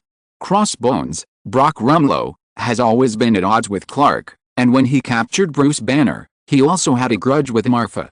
So the only confidants who are not Hydra around him are Brock Rumlow, who is the least favorite and whose body is cold, and Maria Hill, who had previously defected from SHIELD. In an instant, Nick Fury felt like he was struck by lightning and was completely dumbfounded. Of course, Alexander Pierce was also dumbfounded. It's true that Sitwell, that idiot, is Hydra, but what the hell is Natasha? What the hell is Barton? What the hell is Clark? Don't push people to my side without permission, okay? Just tell me. How many people in S.H.I.E.L.D. are not yours? Nick Fury said coldly. He certainly didn't accept his fate, and he wanted to take advantage of Pierce's chance of winning to get more information from him. Nick Fury firmly believed that he still had a trump card. Lolita and Loida were still monitoring this place, and as long as they found something wrong, they would come to support immediately. By then, it would be just Pierce. Now, what Nick Fury had to do was very clear. First, delay time as much as possible to create opportunities for Lolita and Loida's support. Second, try to get as much information as possible before that, so as to launch a targeted counterattack afterwards. How many people are not Hydra? Let me think. Maybe 40%, or maybe 30%? Of course, 20% is not impossible, who knows? Pierce said with a mocking face. So, how did you know that I was fake before? Nick Fury was shocked. S.H.I.E.L.D. had become so serious, and he, the director, had nothing. It was really sad and lamentable. Of course, it was shocking, but the intelligence had to be obtained, and the time had to be delayed. Is Pierce stupid? Of course not. The reason why he knew that Nick Fury was delaying time and still nagging him was because Marfa had already received news that it had been handled there.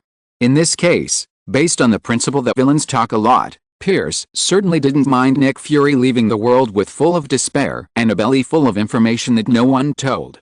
Me? Of course I can't tell, but he can. As he spoke, Pierce immediately pointed behind Nick Fury. HMPH. You want to trick me into distracting you? You are too. Nick Fury seemed to have thought of something, and a drop of cold sweat dripped from his forehead. When he slowly turned his head and saw Marfa staring at him with a look of watching a show, he felt terrible. When? Impossible, you should have left with Rosen now. Nick Fury was horrified, and immediately put his hands into his pockets while speaking.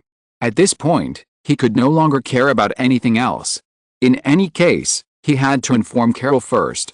Even if he died, Lolita and Loida would definitely tell Carol about their experiences. At that time, there might be a possibility of turning everything around. But when his hand was halfway extended, Nick Fury found that he could not move. Okay, thank you for letting me watch a big show. In return, I can also let you die with peace of mind. After saying that, Marfa immediately stood up, walked to Nick Fury's side, and took out the unique pager from his pocket. When I first saw the scroll, I realized that he was fake. In order to lure out the real you, I left S.H.I.E.L.D. and went back with the firepower cover of Minister Pierce. After that, things are very simple. With the help of Silver, Pietro should be able to find the Skrull's spaceship easily. And Wanda replaced me with the help of Blue to confuse the Rosen you mentioned. Marfa played with the pager and said, "Impossible. If that's the case, our communication devices can notify each other at the first time." Nick Fury heard this and immediately refuted. After all, if what Marfa said is true, doesn't it mean that the other party has known his trump card for a long time? And guessed his layout? The most important thing is that if all this is true, then the 3 Skrulls should be dead now. Unacceptable. Nick Fury absolutely cannot accept such a result. Dr. Zora, this is up to you. Marfa said again. As soon as the voice fell, the projector in the office lit up instantly, and Dr. Zora's 3-dimensional projection appeared in the side of the 3 people. Do I need to say anything more? My existence is the answer to everything. I am the controller of all networks and radio waves. Interrupting and modifying signals is a piece of cake for me. As soon as Adam finished speaking, Pierce pulled the trigger. Bang! The bullet hit his brain. Just as Pierce thought, Nick Fury closed his eyes forever with full of despair and a belly full of information. Chapter 310 Another bug was found. 2011. It has been about half a year since Nick Fury was killed. Nick Fury died and Steve defected. For a time, the entire S.H.I.E.L.D. was leaderless. As the Minister of the Security Council, Alexander Pierce was originally responsible for the contact between S.H.I.E.L.D. and the Security Council. Therefore, Pierce naturally temporarily served as the director of S.H.I.E.L.D. On the first day of his re-inauguration, Pierce secretly met with the President of the United States with the bodies of Rosen and Nick Fury, as well as the Skrull spacecraft. No one knows what the two talked about. But after that, the official spokesman of the United States claimed that the White House attack was planned by the then director of S.H.I.E.L.D., Nick Fury, who was controlled by aliens. A stone stirred up 1,000 waves. For a time, rumors spread among the people, and there were many different opinions on the internet. Some people were concerned about what kind of organization S.H.I.E.L.D. was, some were concerned about why aliens attacked the White House, and some took advantage of this opportunity to spread doomsday theories and promote religion.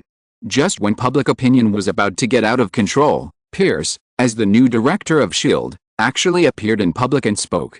First, he explained the origin and mission of S.H.I.E.L.D., and then roughly described some of the great achievements made in the past. Finally, he slightly demonstrated some of S.H.I.E.L.D.'s strength. As a result, public opinion was even more in an uproar. For the first time, the public really realized that S.H.I.E.L.D. was an organization independent of the country, and also realized the dangers of this world. There is no such thing as a peaceful life. Everything is just someone carrying the burden for you. For a time, S.H.I.E.L.D. became the focus of discussion in the streets and alleys. Countless people with lofty ideals tried every means to join S.H.I.E.L.D. This time, Pierce was very happy. My Hydra. It seems to be rising.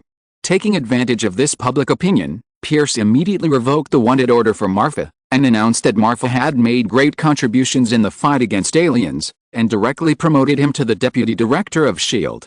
Anyone with a discerning eye can see that it will probably not be long before S.H.I.E.L.D. has to be named Maximov. The U.S. Congress did not show any weakness, and first publicly announced Marfa's identity as a Major General of the Army. Then, it immediately stated that in view of Marfa's outstanding performance in the attack on the White House and the special nature of S.H.I.E.L.D., Marfa's military rank was promoted to Lieutenant General, specifically responsible for the connection between the United States and S.H.I.E.L.D. Well, even if the revenue of the rebuilt legendary technology is not included, Marfa's salary alone is enough for his family to live a worry-free life. The most important thing is that although he has a high official position and great power, Pierce is responsible for all the trivial matters of S.H.I.E.L.D. Marfa really has nothing to do. So, he has more money and less work, is close to home, and works and punches in and plays games. This became the tone of Marfa's life for the next 6 months or so. Marfa, are you sure you are a Taoist priest? How can you be a Taoist priest who stands in front and kills monsters while letting a warrior like me hide behind and shout 666? In the legendary game world, Gwen complained helplessly. That's right, in view of the problem that Gwen was knocked unconscious by Nick Fury's men, Marfa gave Gwen the hero template that she had obtained from the system before. After all, Marfa didn't want Gwen to fall into danger inexplicably when she was away. According to Marfa's original idea, Gwen would naturally choose the mage template. First, the mage is a long-range output profession. After bringing power into the real world, it can reduce the possibility of injury by relying on the advantage of long-range output. Second, Natalia can now be considered a mage, and Wanda is an out-and-out witch. With the same magic ability, the three women can also have more topics to talk about. After all, sooner or later, we will be a family. Marfa doesn't want the three women to play mahjong when they meet in the future. Hela, don't you think I'm missing when the three of us play mahjong? However, Gwen didn't think so. Gwen hoped that she could protect Marfa instead of hiding behind Marfa and waiting for his rescue. Under Gwen's strong request, Marfa finally agreed. Of course, this is a prerequisite. After Gwen reaches level 28, she must also practice Kamartaj's magic system to make up for the defect of the warrior's single attack method. As we all know, warriors have blue bars starting from level 28, which means that Gwen can cast magic without borrowing Vishanti's magic. The system of Kamartaj is called a mage, but it is actually a magic warrior. Combined with Gwen's existing warrior template, it is bound to create different sparks. In Marvel Comics, Gwen in a certain universe is Spider-Man, which Marfa has also heard of. For this reason, Marfa also deliberately used his authority to find the researchers who studied the super spider at Columbia University, as well as Toby, the yellow spider. A super spider was tailored for Gwen. But the result was very unpleasant. According to Banner and Samuel's research and analysis, both Toby and Andrew permanently lost the ability to reproduce with humans the moment they became Spider-Man. In other words, they are biologically isolated from ordinary people. It's like there can't be offspring between cats and dogs. Toby and Andrew are destined to be tragic in this life. After Gwen learned the news, how could she let Marfa inject this thing into her? What a joke, she didn't want to lose her right to be a mother. So, the 3 generations under the same roof that Marfa expected was left unfinished. Of course, he still kept the serum of the super spider. After all, isn't there a younger brother? Without him, wouldn't Harry Stark, son of Hill, younger brother, and Morgan Stark, daughter of Pepper, older sister, have one less interesting brother? Oh hey. Marfa, are you listening to me? I'm level 27, and I've killed no more than 10 monsters. You make me, a female warrior, feel very insignificant. Gwen continued to complain. Okay, I won't fight anymore, you do it. After saying that, Marfa threw a trap spell over, blocking all the monsters in front of him, and then immediately retreated to Gwen, who was dozens of meters behind him. This is for you. While speaking, Marfa immediately handed the vibranium chainsaw bald Kyang to Gwen. Gwen. Suddenly I feel that this game is so boring. Forget it, let's go back. Tonight is Christmas Eve, and Dad asked you to go over for dinner. Gwen obviously knew the bug of the game bald Kyang, so after seeing Marfa stuff this thing into her, she immediately lost interest in upgrading. No matter what kind of monster you are, you can kill it instantly. What kind of gameplay is this? Thinking back to the first time Marfa brought her to this world, Gwen was full of curiosity about everything in this world. After learning that this is the source of Marfa's power, and that she will also gain similar strength to Marfa, Gwen is even more looking forward to her future. Until Elvis almost killed Gwen. Marfa's hidden attribute of being a wife-protecting maniac finally broke out, and he used bald Kyang to clear all the multi-hook cats in the entire map on the spot. At first, Gwen felt so happy about this matter. But since then, Marfa would not let her kill monsters, so there was the scene of the warrior becoming a cheerleader. Oh? Did the sun rise from the west today? Uncle George actually let me go to your house for dinner. Marfa said in disbelief. To George Stacy, Marfa was a bastard who stole his cabbage, and he rarely looked at Marfa in a good face. Don't say that. He was just worried about me. Are you really going to be at odds with, not confront your father-in-law for the rest of your life? Gwen's voice became smaller and smaller, and when she talked about her father-in-law, her face was already flushed with shame. Gwen, I have an idea. We are injured in this world. Isn't it a bottle of potion skill to restore the body? Then if we do that, you drink a bottle of red potion, can you also recover completely? Marfa finally stopped being a human. As he spoke, not only did his eyes shine, but he even showed a wicked smile. You are going to die. Look ahead, there are monster corpses everywhere. Are you going to stay here? Hearing this, Gwen's face was so red that water was about to drip out. Immediately, she pinched the soft flesh on Marfa's waist with a face full of shame and anger. Oh? Then let's go back to the city and try again. After saying that, he immediately returned to the main city with a scroll back to the city. Then he immediately activated the special effects of the couple's ring and pulled Gwen to his side. Expand. An hour later, Gwen drank a bottle of red potion, and her body immediately recovered as before. Marfa was ecstatic. This bug actually works. If you're listening to this novel on a channel other than Fanfic World, it means they downloaded and uploaded it without effort. We cordially invite you to visit our channel, Mundo Fanfic Novelis. There you'll find the original version of this story, and you can explore many other novels of various genres. We're waiting for you to immerse yourself in a world of incredible novels. Chapter 311 Pioneer Technology. The spring breeze is full of joy, and I can see all the flowers in Chang'an in one day. After returning to the real world from the game, Marfa felt that she had become more sublimated, and even Tony Stark in front of her seemed to have become much cuter. Huh? Question mark. Tony Stark? No, why are you here?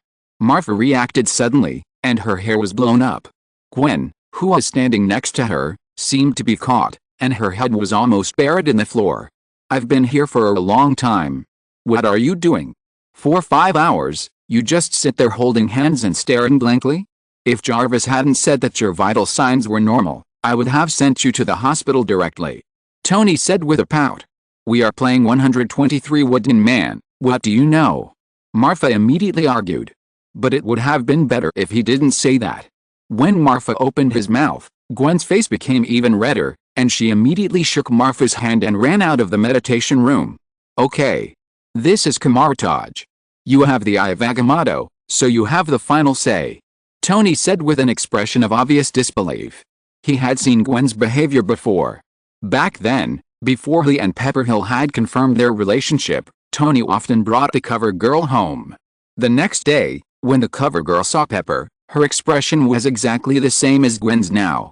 Meditation room. Haha. If the Ancient One knew, he would definitely kill you. Tony made a gesture of wiping his neck. Marfa. What can I say? A guilty conscience. Why did you come to me? Aren't you chasing Bucky? Marfa asked curiously.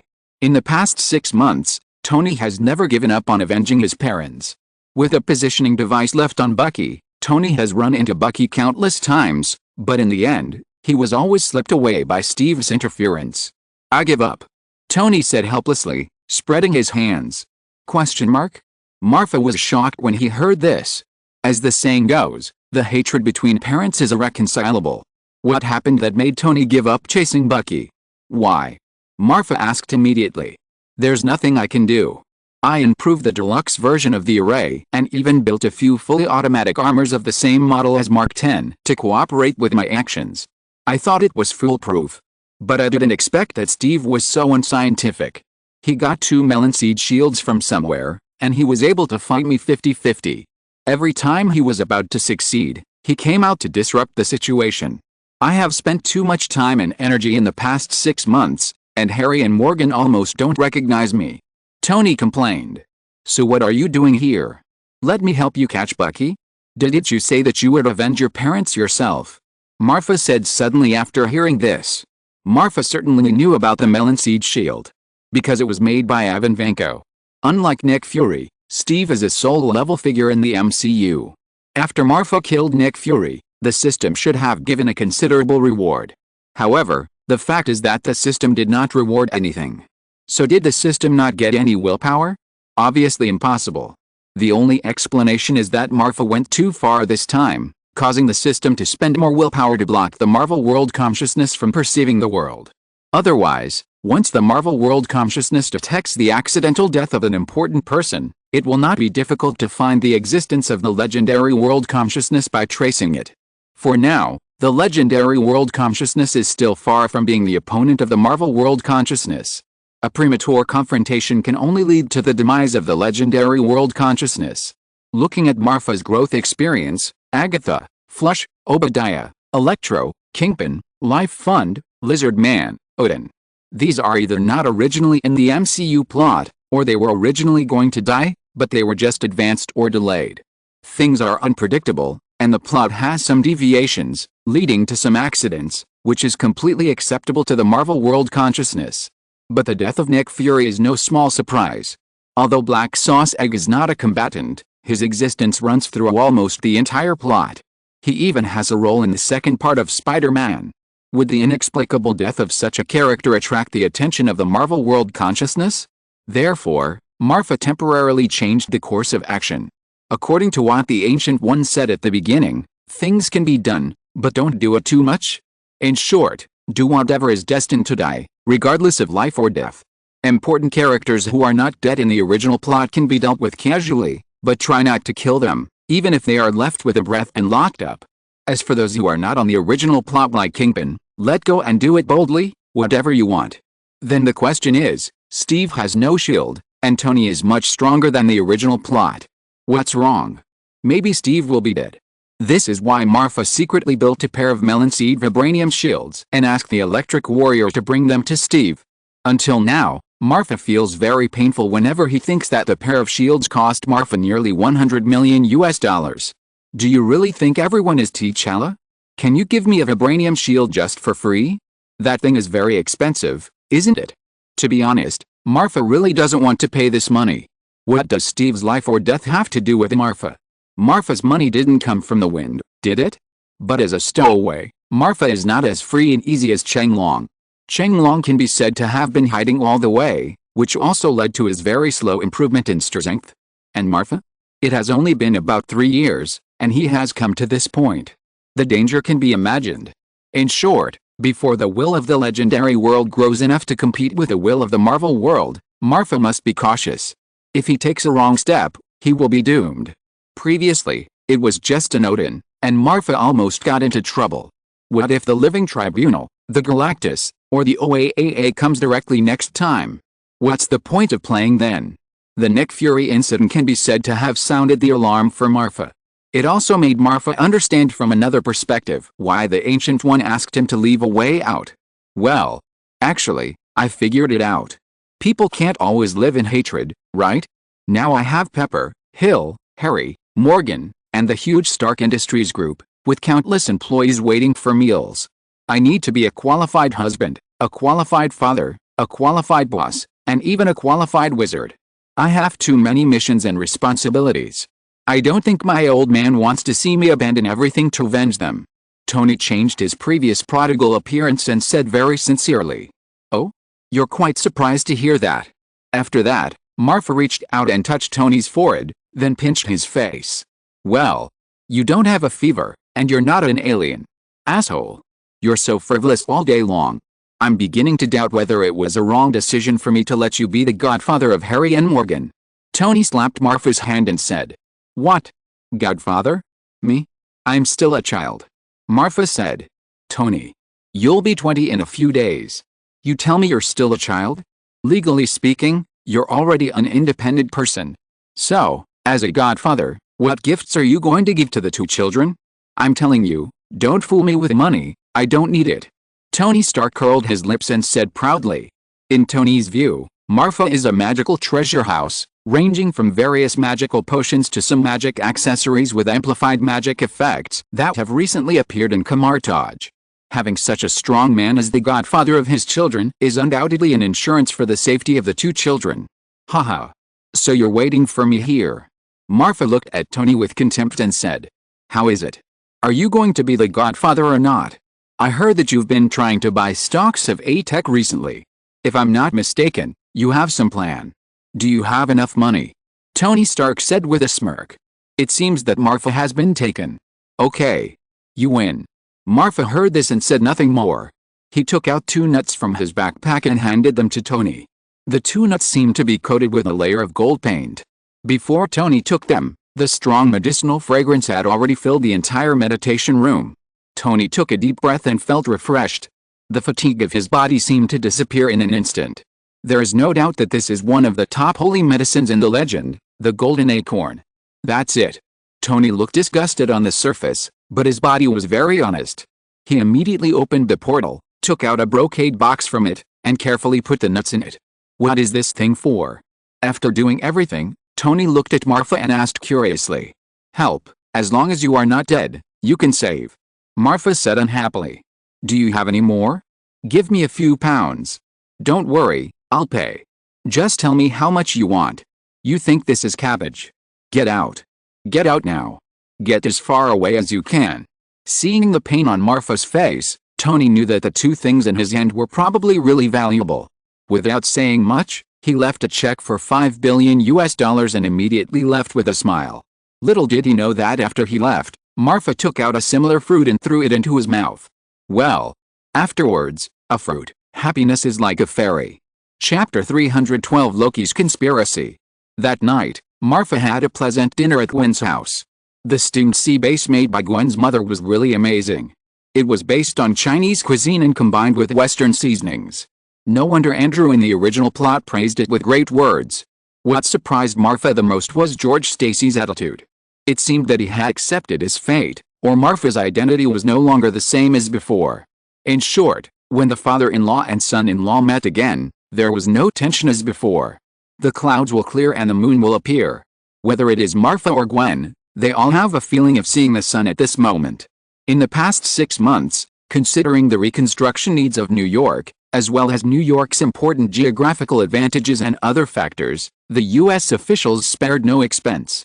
Considering that there is a speed called China Speed and a project called China Infrastructure, the U.S. officials met directly with the Chinese top leaders this time and signed the entire New York reconstruction project in one go. In fact, China's infrastructure is really amazing. It is not an exaggeration to say that it is the best in the world. In just half a year, the reconstruction of New York has taken shape. In about half a year at most, a brand new New York City will surely be relaunched. This official move has undoubtedly enhanced the friendship between the two countries, promoted mutual understanding between the people of the two countries, and promoted world peace in a certain sense. Walking on the streets of New York, which are in need of reconstruction, Marfa and Gwen, holding each other's hands, are like newlyweds on their honeymoon, imagining a better life in the future. Asgard. Bang! Through Frigga's crystal ball, looking at the hesitant appearance of Marfa and Gwen in the picture, Hela was furious. She immediately raised her hand and slapped the crystal ball into silica powder. Frigga, Greek letter sigma, Cyrillic letter dec, my crystal ball. I have such a big ball. No way. No way. No way. No way. Fortunately, Frigga is not the kind of woman who cares about every little thing. Seeing that her daughter is so angry, she can only worry about it secretly. Should I keep silent? Or should I not go up to comfort her? Frigga knew Hela's temper very well. When she was angry, no one could speak to her. Mother, I'm going to Midgard. I'm going to tear apart the mistress who seduced my man. Hela's eyes were red as blood, and she said angrily, I'm afraid that won't work. Loki's somewhat delicate voice came from the door. That's right, Loki has completely turned into Sylvie at this time. Although he got the spear of Odin, Loki also lost his own spear. Without the existence of the spear, Loki's body balance was immediately broken. As early as the 3rd month after returning to Asgard, he had completely completed the transformation from prince to queen. Humph, don't think that you can order me just because you are the king of Asgard now. I can make you roll down from the throne at any time if I want. Hela said with a flash of murderous intent in her eyes. Loki heard this, but he was no longer trembling with fear like in the past. As a queen, Loki not only had the grace and elegance that a queen should have, but also became calm without realizing it. No, I didn't mean to stop you. It's just that the Rainbow Bridge is under emergency repair because of the previous overload operation, and without Heimdall's regular maintenance, it's almost impossible to go from Asgard to Midgard. Loki said calmly. Almost? In other words, you have a way? Tell me quickly, as long as you can send me to Midgard, I will make the decision and Thor will marry you. Frigga, did I hear something extraordinary? Will they kill people to silence them? I'm so panicked. Deal. Loki paused the Gungnir in his hand and showed a sly smile of conspiracy. Since he ascended the throne, a large number of Jotunheim people have moved to Asgard according to the plan. The integration of the two tribes was originally a good thing, but there are always some stubborn elements who are very dissatisfied with it. The Aesir used to claim to be the ruler of the 9 realms, and they had an inexplicable sense of superiority and arrogance. The arrival of the frost giants is undoubtedly a provocation to this sense of superiority. For this reason, many people of the Aesir have united and expressed their dissatisfaction with Loki becoming the king of Asgard. Some people even spontaneously organized themselves to try to abolish Loki and push Thor to the throne. In view of this, Loki was really worried. Using force to suppress was obviously a self-digging behavior, which would only further intensify the conflict between the two tribes. So Loki thought of a compromise, that is, Nazir as the queen. As the only male royal bloodline in the Aesir, Thor Odinson will give hope to those uneasy elements as long as he exists. Especially in the past 1,000 years, in order to support Thor, Odin has accumulated extremely high popularity and popular support for him to fight north and south. This is undoubtedly a huge obstacle to Loki's rule. But what if Loki and Thor are united? Without the excuse of rebellion, it will undoubtedly be very beneficial to promote the integration of the two tribes. The above is Loki's apparent explanation. As for his real thoughts, I object. Loki and Thor are childhood sweethearts. This is indeed fine, but if Loki cannot continue the bloodline of the Aesir, it will only backfire. At that time, the resentment and dissatisfaction accumulated by the Aesir people will no longer be suppressed. The harvest goddess Sif heard this and immediately refuted. Opposition is invalid. Who do you think you are? This is an internal negotiation between our royal families. As an outsider, you have no right to interrupt. Hela immediately retorted. Sif wanted to say something else, but was pulled back by Frigga. What Sif said is not entirely unreasonable. In that case, why not let Thor marry Loki, and then marry Sif to Thor? Sif is from Vanaheim, and we are of the same clan. Since I can give birth to a child for Odin, Sif can do the same. In this way, even if Loki and Thor have no children, Sif can continue the royal orthodoxy for the Aesir. Sif blushed instantly when she heard this. Isn't this what she has been looking forward to all along? As long as she can marry Thor, what's the problem with having Loki? Loki was not happy about it now, and his expression when he looked at Sif could not help but be a little hostile. Okay, you green tea, so you've been waiting here. Loki just thought so in his heart, but he couldn't speak. After all, this proposal was made by Frigga, and Loki listened to Frigga the most, not to mention that this idea is indeed the only solution at present. That's it. Let's do everything according to what the mother said. Loki immediately made the decision. I will arrange a ship to Midgard. Marfa is a friend of Asgard, so Hela will go to Midgard and invite him to attend the wedding of the three of us. Of course, it is hard to say whether the ship will break down after he arrives in Asgard. As our distinguished guest, it is reasonable for the eldest princess of Asgard to accompany him during this period. What if the ship is not repaired for 10 or 100 years, and his space gem happens to be lost, and the girl in Midgard should have died of old age? Then maybe he will settle down in Asgard. Loki immediately revealed his plan, and Hela's eyes lit up. Little brother, little sister. It's okay. You are worthy of being the god of trickery. I have seen it for a long time. In all of Asgard, only you are worthy of this throne. At this time, Hela no longer had the previous anger, and her eyes were almost narrowed into a line with laughter. Indeed, if she really killed Gwen, would Marfa still like her? I'm afraid it would be quite difficult. But if Marfa is imprisoned in Asgard as Loki said, she will fall in love with him over time. Am I, the eldest princess of Asgard, not as good as a Midgardian who only lives for 100 years? Chapter 313, Desperate Virus. AIM, or AIM, is a well-known American military enterprise. Of course, it is a bit of a joke compared to Hammer Industries or Osborne Industries. Unlike the comic book setting, the MCU's AIM was founded by Aldrich Killian, a classmate of Pepper Potts. Back then, Killian was a fanatical fan of Tony Stark. In Killian's view, Tony has talent, ability, money, power, and women. Everything, as long as Killian wants, Tony has it. It is no exaggeration to say that Killian's dream is just a starting point for Tony. At the New Year's Eve party in Bern, Switzerland in 1999, Killian met his idol, Tony Stark, for the first time. No one could imagine how excited Killian was at that time. That's an idol, so close to him. At that time, Killian had just founded Pioneer Technology. Although he had several good projects in hand, Killian knew very well that Tony would never invest in him. But what does it matter? When you meet your idol, shouldn't you find excuses and make up reasons to contact him? That's what he thought in his heart, and of course, Killian did the same. So Killian mustered up all his courage, ran to greet Tony, and introduced him that he had a good project and hoped to talk to Tony. Of course, Killian knew very well that Tony would most likely refuse. However, Tony didn't. Tony actually agreed directly. He even said that he was very interested in his project and hoped that Killian could wait for him on the rooftop.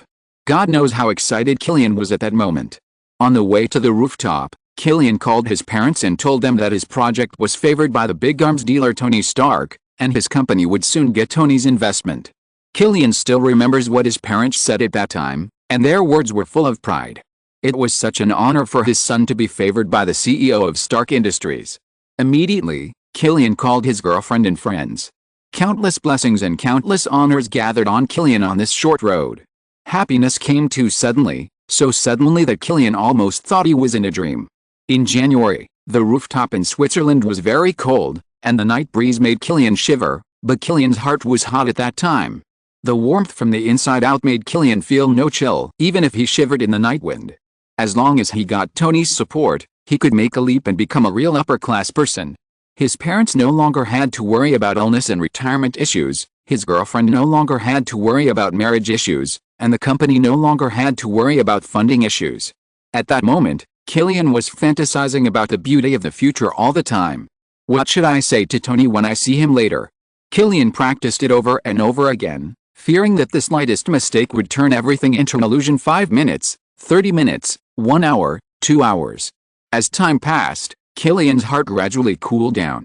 The elevator entrance was empty, and the figure he expected did not appear. Wait a little longer, maybe Mr. Stark was delayed by something. Wait a little longer. He will definitely come. Killian kept repeating in his heart, and a night passed unknowingly. Killian foolishly blew the wind on the rooftop all night. He won't come.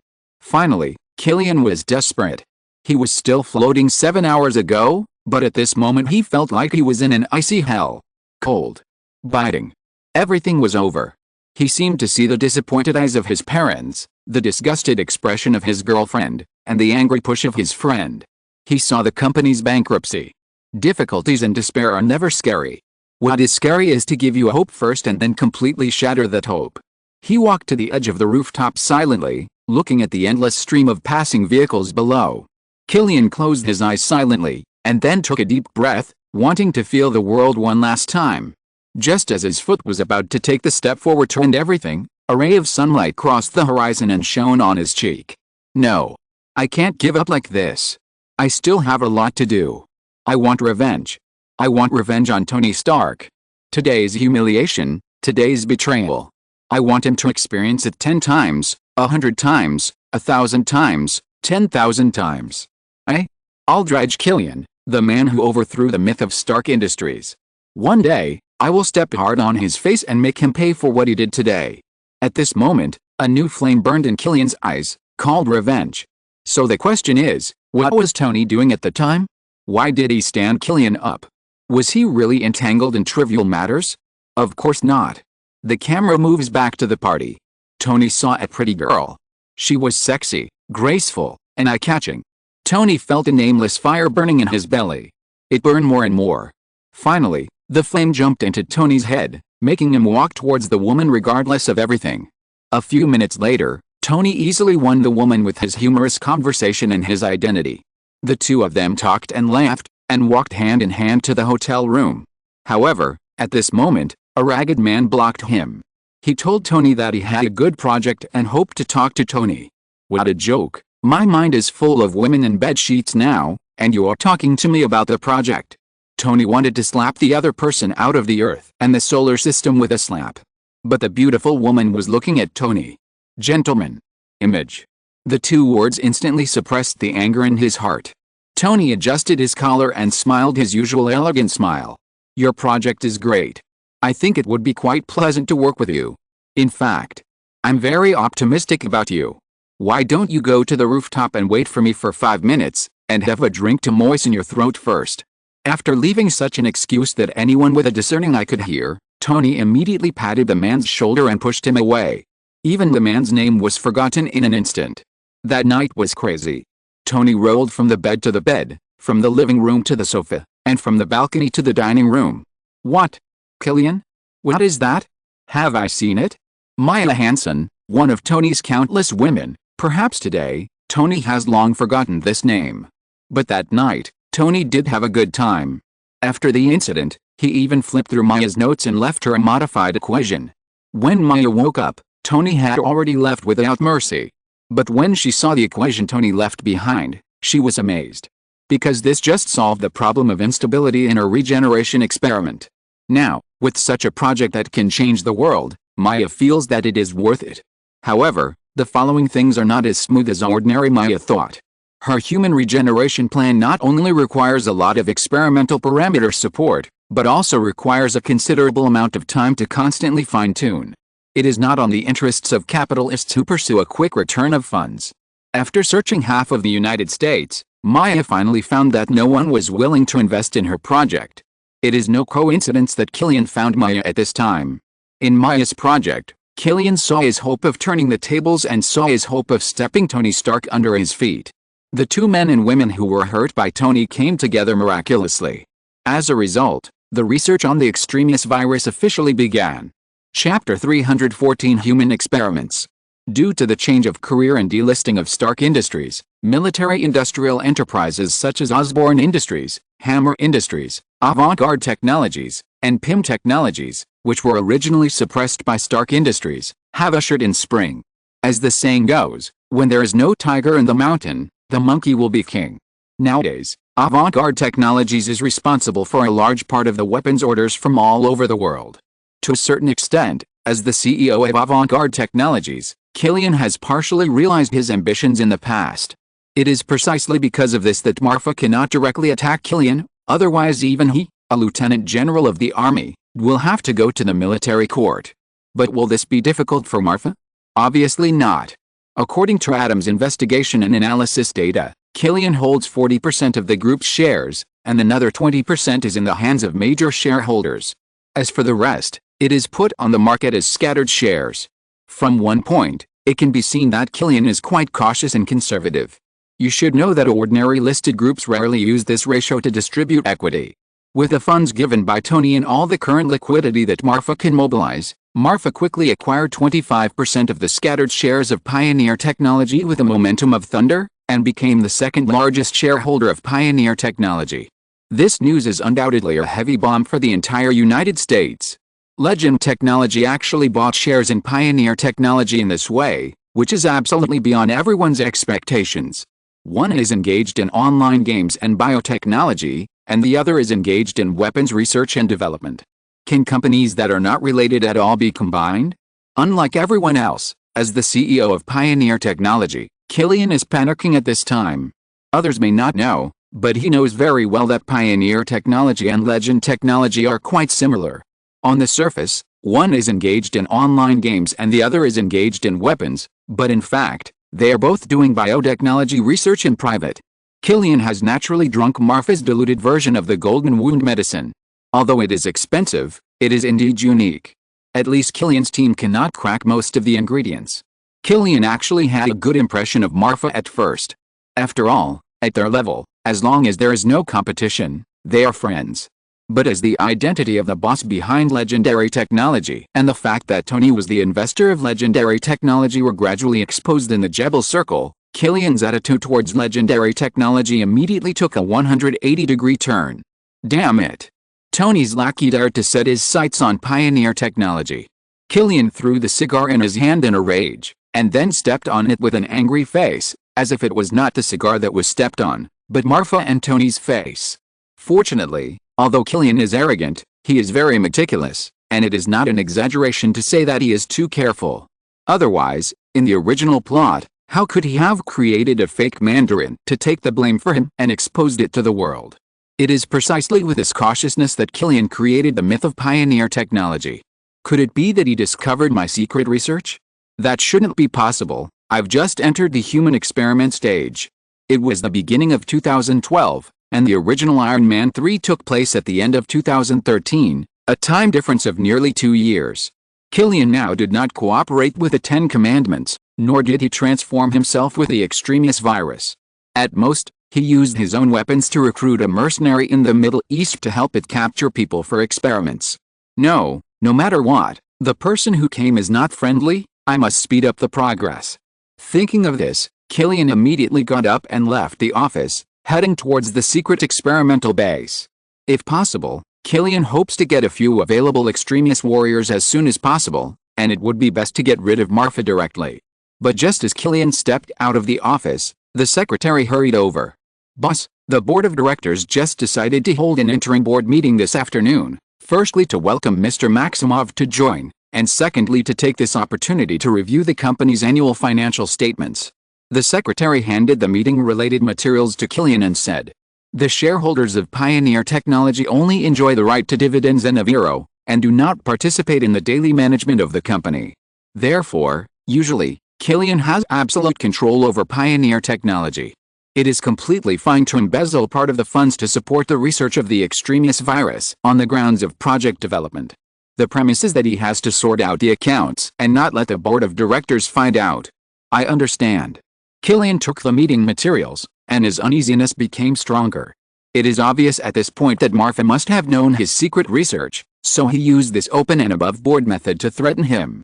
If Killian does not share the research results of the extremist virus with Marfa, then Marfa will inevitably use the account problem to make trouble. At that time, Killian will either be accused of embezzlement of public funds and be forcibly removed by the board of directors, or the board of directors will withdraw its investment, and Pioneer Technology will directly face the risk of bankruptcy. So, he came here for the extremist virus. Damn, he is indeed Tony Stark's lackey, the same character as that guy. All of them are sons of bitches. Killian silently clenched his fists, his eyes full of anger. The secret laboratory is located in an abandoned factory in the suburbs. It was originally used to produce chemical products, but because of the transformation of the industry, the government banned the continued production of such highly polluting products in economically developed areas. Therefore, chemical plants were collectively transferred to the slightly less economically developed areas in the Midwest. But because of the chemical plants, the nearby land was eroded by chemical waste, and residents and other companies had long moved elsewhere. This undoubtedly provided a lot of convenience for Killian's secret experiments. Driving to the experimental base, just after entering the gate, countless painful wails were heard, one after another in the factory. When you get closer, you can see that there are countless iron racks inside the experimental base, and there is a person tied to each iron rack. From the elderly in their 70s to children as young as 3, men and women, young and old, white, yellow, brown, black, the variety is quite complete. Most of them come from the chaotic Middle East, but they all have one thing in common, that is, disability. That's right, all the experimental subjects in the base are disabled, because Maya Hansen has her own principles. Her experiment is to act on human regeneration. She does not want to experiment on healthy people. This is her bottom line and the only requirement for joining Pioneer Technology. It's nothing more than disabled people. America has hundreds of millions of people. Isn't it easy to spend some money and find a few disabled people? Killian thought so at first, so he didn't think too much and agreed to Maya's request. Facts have proved that he was wrong. Even the slightest progress in the research of the desperate virus is based on mountains of corpses and seas of blood. Since Killian started the research on the desperate virus, there have been very few disabled homeless people in New York, Chicago. There is no doubt that they have all become the nutrients of the desperate virus. Gradually, it became difficult to find disabled people, so Killian set his sights on healthy people. If they were caught and their hands and feet were cut off, wouldn't they become disabled? This is too reasonable. Therefore, for a long time, the number of missing people in the United States increased dramatically, so that people did not dare to go out at night. Soon, this matter was discovered by Nick Fury at the time, and an investigation was launched. Fortunately, Killian was cautious enough and immediately stopped arresting people in the United States and turned his attention to foreign countries. "Please. Let me go. I don't want to die, I don't want to die." A man tied with iron chains saw Killian coming and immediately struggled and begged. While speaking, the man's body faintly emitted a red light because of the violent fluctuations in his emotions, and the color was like the sun. Brilliant. Hot. Dazzling. Obviously, the desperate virus in this man's body rioted. If it is not treated, it will directly turn into a human bomb, and burn everything around it while self-destructing. Sizzle. Sizzle. Countless spray guns immediately stretched out from around the man. Immediately, the nozzles of the spray guns immediately sprayed a large amount of liquid nitrogen. As we all know, the temperature of liquid nitrogen is about -200. If it is poured on, even steel will become more brittle than Cheetos.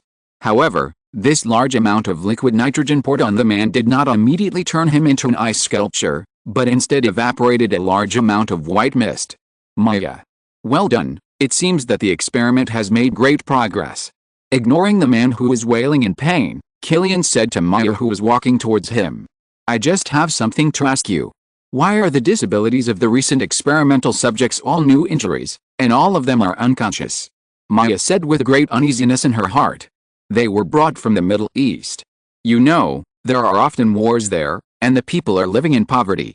There are countless casualties every day. Such people will only drag down the family and make the already poor family even more difficult. I just spent a little money to buy them back from their families. Killian said calmly. So you made them idiots before they came. Maya was relieved after hearing this. After all, they were not captured after being disabled by Killian. That was good. At least their families could live a better life. However, when she thought of the stupid appearance of those people, Maya could not help but frown. You have to understand the situation. You are studying the regeneration of the body. Once this research succeeds, no one in the world will be disabled. Great undertakings always require sacrifices. Their efforts will make the world a better place. Killian was very dissatisfied with Maya's stubborn temper. This brought him endless troubles, but what could he do? Maya was the leader of the experiment. Without her, everything would be in vain. There was no other way except to comfort her. Chapter 315 Shareholders Meeting. As expected, after Killian's deception of serving the country, the people and the world, Maya Hansen's wavering heart immediately became firm. Those who achieve great things do not care about trivial matters. The research on the extremis virus is beneficial to the present and the future. Sacrificing some disabled people to benefit countless disabled people in the future is undoubtedly worth it. And hasn't Killian compensated the families of those people? More importantly, as long as the project is successful, he will definitely go down in history. By then, Tony Stark will definitely regret his promiscuity. As long as she thinks of Tony hugging her thighs, crying and saying, I was wrong, you are my favorite. Maya Hansen is like a chicken blood, full of motivation. Okay, as you can see, the progress of the experiment is quite good now. The injured mercenary you gave me before is quite good. From the perspective of the degree of fusion, it can be regarded as a barely qualified experimental subject. Maya said. How barely? Killian heard this and instantly became interested and asked immediately. Immortality. For now, no matter what kind of injury he suffers, as long as his head is not damaged, he can recover completely in a very short time. Of course, the speed of recovery is related to the frequency of use and the severity of the injury being recovered. The reason why it is reluctant is because of emotions. The emotions of the experimental subject are not very stable. Once the emotions are out of control, they will explode directly. The temperature at the center of the explosion is close to 5,000, which is equivalent to the temperature of the surface of the sun. Maya Hansen explained. Okay, give him to me, just in time. Killian said excitedly. What? Give it to you? Do you know what you are talking about? This guy is not a successful experimental subject. Once he is emotionally excited, his body can also fluctuate between 37 and 5,000. Such a temperature can burn a person to ashes in an instant. I don't agree. It's too dangerous to take him out. Maya Hansen rejected it outright. Oh? Do you know who my opponent is this time? Marfa Maximoff, Tony Stark's best friend. Do you think Tony would regret it for the rest of his life if he died? If he knew that it was because he played with your feelings that led to his best friend's death, what would his expression be? Don't you look forward to it? Killian said with a smirk. This. Maya hesitated. I'm not feeling well. I asked for leave today. Maybe because of dizziness, I lost a key to the lab. After the voice fell, Maya didn't say anything else and left immediately. She just dropped an ID card where she had just stood. Oh. Women. They're really scary. Killian curled his lips secretly and picked up the ID card on the ground immediately. Jack Taggart. I can't find the source of the film, I just checked the cast list. Jack Taggart. Is it okay to translate it like this? After all, the name Jack has been written before. In the afternoon, the shareholders' meeting of Pioneer Technology started as scheduled. In the conference room of the Pioneer Technology building. The conference table was longer, bigger, and darker than expected. Of course, The reason why there were so many big shareholders was mainly because of Killian's intentional control to prevent individual shareholders from transferring their shares to each other, which would cause Killian to lose absolute control over avant-garde technology. The chairman of the conference table was of course Killian himself, there was no doubt about that, and sitting next to him was the meeting recorder, Killian's personal secretary. Standing on the other side was the desperate warrior who had just been brought out of the laboratory by Killian, Jack Tykett. As everyone sat down, the shareholders' meeting officially began. First of all, as the founder, chairman, and CEO of Avant-Garde Technology, on behalf of all members of Avant-Garde Technology, I welcome Mr. Maximov to join us. Pa pa pa. Warm applause rang out. I believe I don't need to introduce you too much. Mr. Maximov, as the founder of Legendary Technology, is a legendary figure in the industry. If you have any difficult and complicated problems after the meeting, you might as well talk to Mr. Maximov. Believe me, he will give you a discount. Although he was extremely unhappy, Killian was worthy of being a person who could start from scratch and get to this point. Just a simple opening remark, not only introduced Marfa in a humorous way, but also emphasized that he was the master of pioneer technology, so that those shareholders with different ideas could recognize who is the boss here. Ha ha ha. Mr. Killian is joking. We are all colleagues. To put it bluntly, we are all for making money. Now we are in the same boat. How can I be stingy? After saying that, Marfa clapped his hands immediately, and immediately walked into the conference room with his men and distributed a full box of solar water to everyone. Golden potion concentrate. With it, I think everyone here can be like Tony Stark, with 1 shot and 2 hits, and have 2 sons and 2 daughters. Marfa smiled and gave each shareholder a bottle of solar water. In the glass bottle, the golden liquid looked like stars in quicksand, emitting a faint light. Everyone couldn't take their eyes off it after taking a look. You know, this is a golden potion. This level of potion is not for sale in Legendary Technology. It is quite difficult to get a bottle even for the people present, who are worth a lot of money. What's more, this is the concentrate. Looking around the world, there are definitely no more than 20 people who have seen the concentrate. This great gift really excited the people present. They will not use this extremely precious liquid in those improper places, as Marfa said. Who knows, one day in the future, this thing can save lives on the operating table. A shareholder meeting was supposed to be a joke, and it became a business meeting. What Mr. Ma is mighty. Mr. Ma is generous. Mr. Ma is a role model in the industry. There were so many flatteries that Marfa was almost knocked unconscious. Killian, Cyrillic letterdeck, is this my team? Can each of them have some moral integrity? A broken bottle of... Hey, where's my potion? I have such a big bottle of potion. Mr. Killian doesn't seem to like my gift very much. If that's the case, then forget it. I think Mr. Killian is young and strong, and I think his marksmanship is pretty good. It's really not appropriate to give him this thing. After saying that, Marfa immediately took back the sun water that he had given to Killian. Killian, HMPH. A bottle of broken potion, I don't care. When my desperate virus experiment succeeds, my broken gun will grow again. Killian comforted himself with disdain in his heart. Wait. If the experimental subject takes this potion, will the success rate of the experiment increase? Killian seemed to have thought of something, and he was a little uneasy. That? Mr. Maximov. A real man can bend and stretch, and he should be shameless when he should be shameless. What moral integrity? It doesn't matter. Okay, everyone, the potion has been given to everyone. You can go back and taste it slowly. We are here for a meeting today. Mr. Killian has to manage such a large company alone, but he is very busy. If I delay Mr. Killian's work, I will be guilty of 1,000 crimes. Marfa raised her hand at the right time, interrupting the whispers of the shareholders, and then turned her head and smiled at Killian, nodded, and signaled him to continue the meeting. Killian, or why not just flip the table and let Jack kill him? This guy is so annoying. Chapter 316 Showdown. If looks can kill, then there is no doubt that Marfa has been killed countless times by Killian, and all of them were wiped out. Well, as Mr. Maximov said, time is precious, so let's continue the meeting. Killian said, and immediately turned on the projector and played the financial statements of the previous year.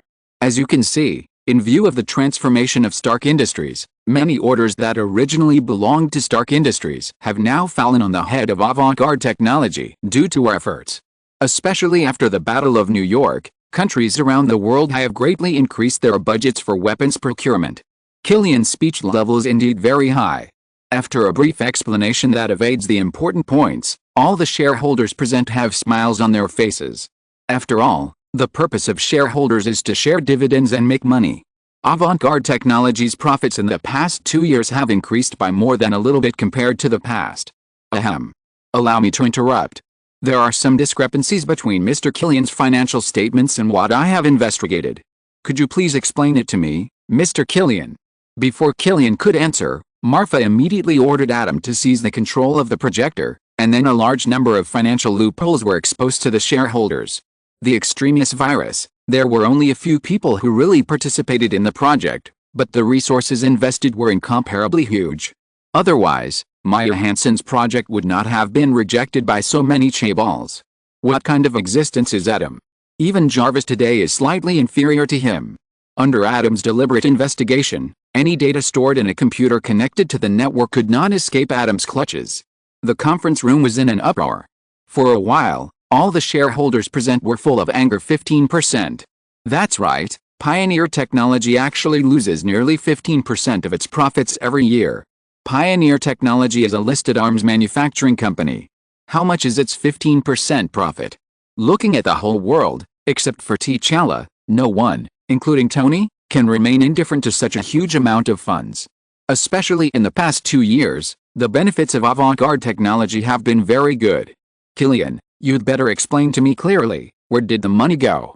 One of the shareholders with a hot temper immediately slammed the table and jumped up and said, Jack, since the shareholders don't know where the money went, you can explain it to them for me. At this point, Killian's fear and worry are gone. He just lay down on the chair and waved to Jack beside him calmly. What do you mean? He is just a bodyguard. What right does he have to explain to us? Do you want to fight? Seeing Killian's attitude, the previous shareholder became even more angry.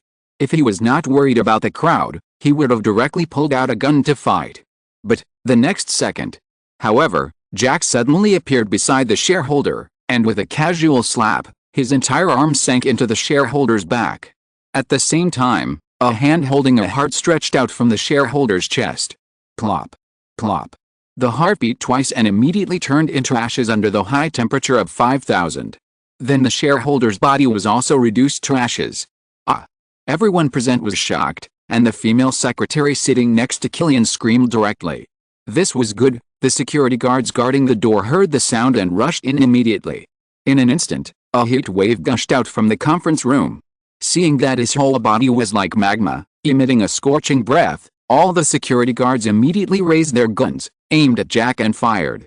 Jack didn't care about the security guards' attacks at all, just crossed his hands to protect his head, and didn't make any other moves.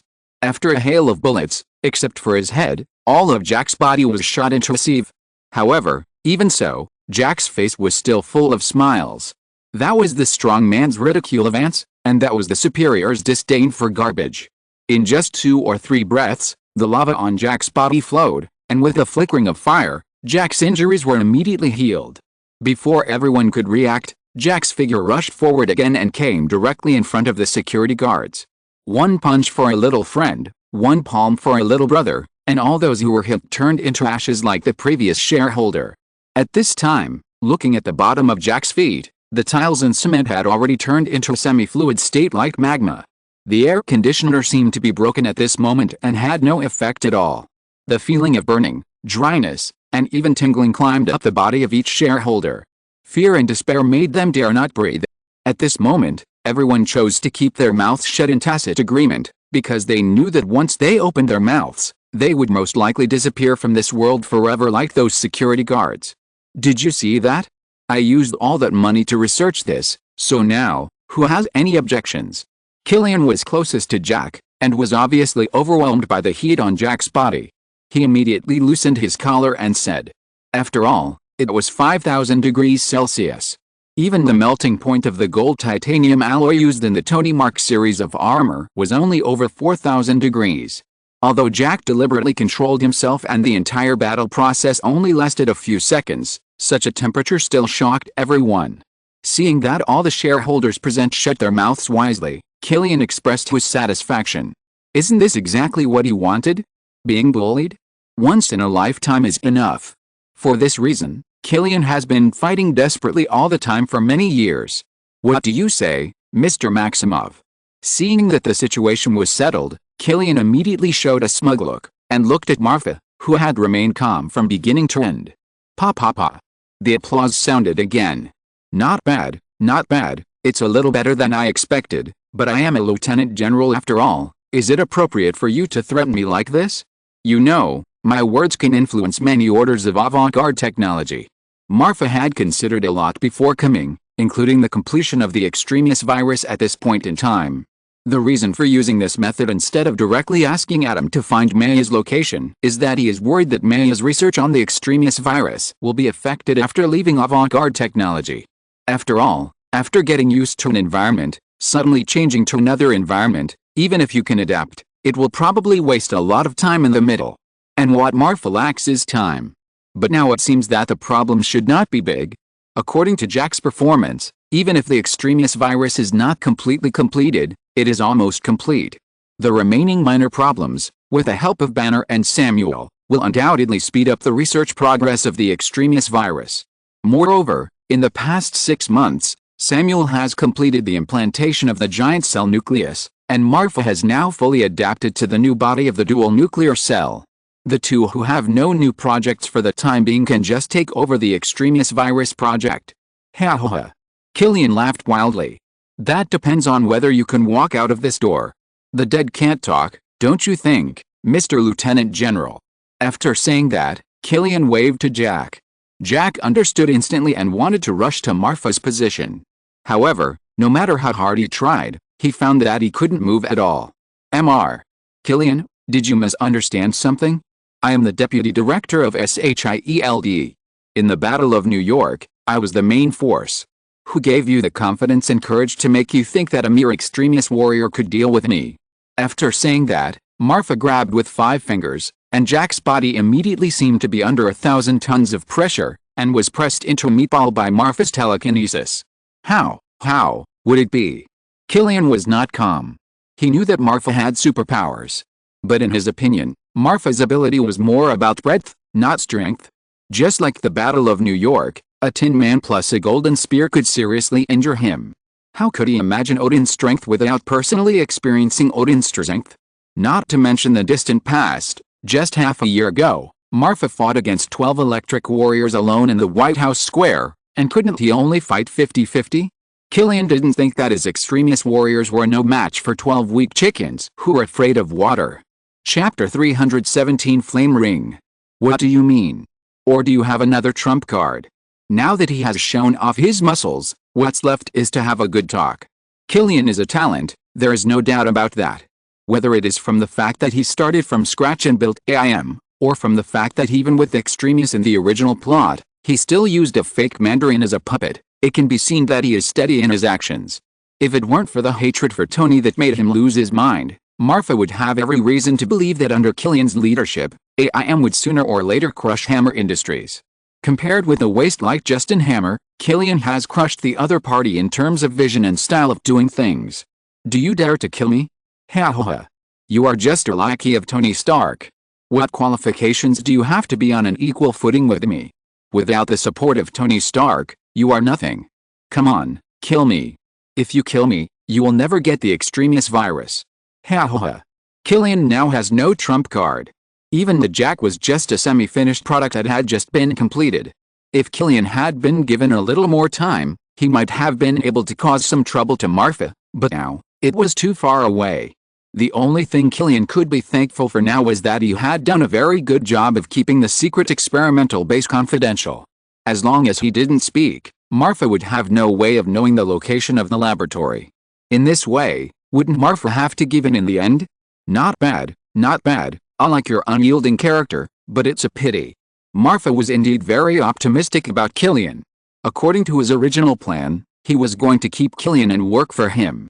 After all, although legendary technology was unique in terms of products, when it came to management, neither Marfa nor Adam was particularly good at it. It was like Tony. If Pepper was gone, did you expect him to manage the entire Stark Industries group? As for Gwen, In terms of scientific research, Gwen was indeed quite talented and had potential. If she is trained, even if she cannot reach the level of Banner and Ivan, it is not a problem to reach the level of Betty or Maya. But in terms of business, Gwen is quite incompetent. It is no easier to expect her to bargain than to make Toby and Tony abstain from lust. But it is obvious that Killian is like a wild horse. It is not easy to subdue him without using the quota of temptation light. What a pity. It is a pity that you are willing to be inferior to Tony with all your strength. Killian mocked fearlessly. Dr.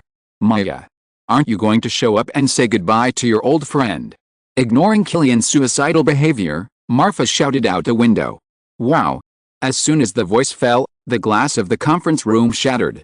Then a silver figure jumped in. As the silver liquid faded, Marfa Hansen suddenly appeared in front of everyone. You. Impossible. You can't find the experimental base. Killian screamed with a distorted face. What's impossible? Don't forget that I'm the deputy director of SHIELD. We have a dedicated satellite. Don't tell me where you've been. As long as you're under the blue sky, I can always know how many hairs you have on your head. Marfa said with a sinister look. That's right, with the joint efforts of Marfa and Pierce, the progress of the InSight project has been promoted again. Nowadays, the Americas and Oceania have all achieved full satellite coverage. As long as Marfa is willing, she can easily kill anyone without superpowers on the two continents at any time through the combination of aerospace motherships and satellites. As for the African continent and the Eurasian continent, Marfa stopped Pierce's idea of monitoring through Atom. China and Wakanda are not vegetarians. If it's just monitoring, it may not be a big problem, but if Hydra dares to take action against these two forces, it is hard to say whether Hydra can continue to exist. Maya, what do you say now? Marfa asked Maya Hansen, who still hadn't recovered from the flying and wall climbing. I'm doing human regeneration research, which benefits mankind and the world. I have no regrets if I die for the progress of mankind. Maya said firmly. So you agree that Killian is catching people all over the world for live experiments? Marfa asked coldly. No, I didn't, you're talking nonsense. Those people are all volunteers, and they are all disabled. Their relatives gave them up. Their sacrifice can make their family's life better. Maya retorted. Adam, it seems that she doesn't know the truth. In this case, let her see it clearly. Okay, Master. The next second, the projector in the conference room started working. No. Don't catch my child. Catch me, I'm willing to do anything, please let him go. This is a picture taken in a refugee camp in the Middle East. A group of mercenaries were carrying a little boy tied up and leaving, while the boy's mother was kneeling in front of them, crying and begging. The next second, bang! The gunshot rang out, and everyone present shuddered, and the boy's mother fell to the ground. Experimental subject number 376, you should be very familiar with it. According to your experimental records, this is a live experiment you did yourself. If I remember correctly, it should have exploded in the end. Adam's voice rang out. Impossible. The child is demented, and he was sent here after his legs were amputated because of the war. Maya immediately refuted. Mr. Killian, is this how you deceive Dr. Maya? Why don't you explain to her how you made the child demented and how you helped him amputate his legs? Marfa said with a cold face. The other shareholders present also had the same cold expression at this time, and the look they gave Killian was more like looking at a demon. Although they are white and upper class, none of them is clean, and they look down on people of other skin colors from the bottom of their hearts. But doing it is one thing, and seeing it with your own eyes is another. The countless experimental data displayed by Adam are horrifying and terrifying. If you are not mentally strong enough, you may vomit on the spot after reading it. Those who achieve great things do not care about trivial matters. He is just a humble Jew. It is his honor to devote himself to my cause. Killian did not deny it, or he could not deny it at all because of the overwhelming evidence. Plop.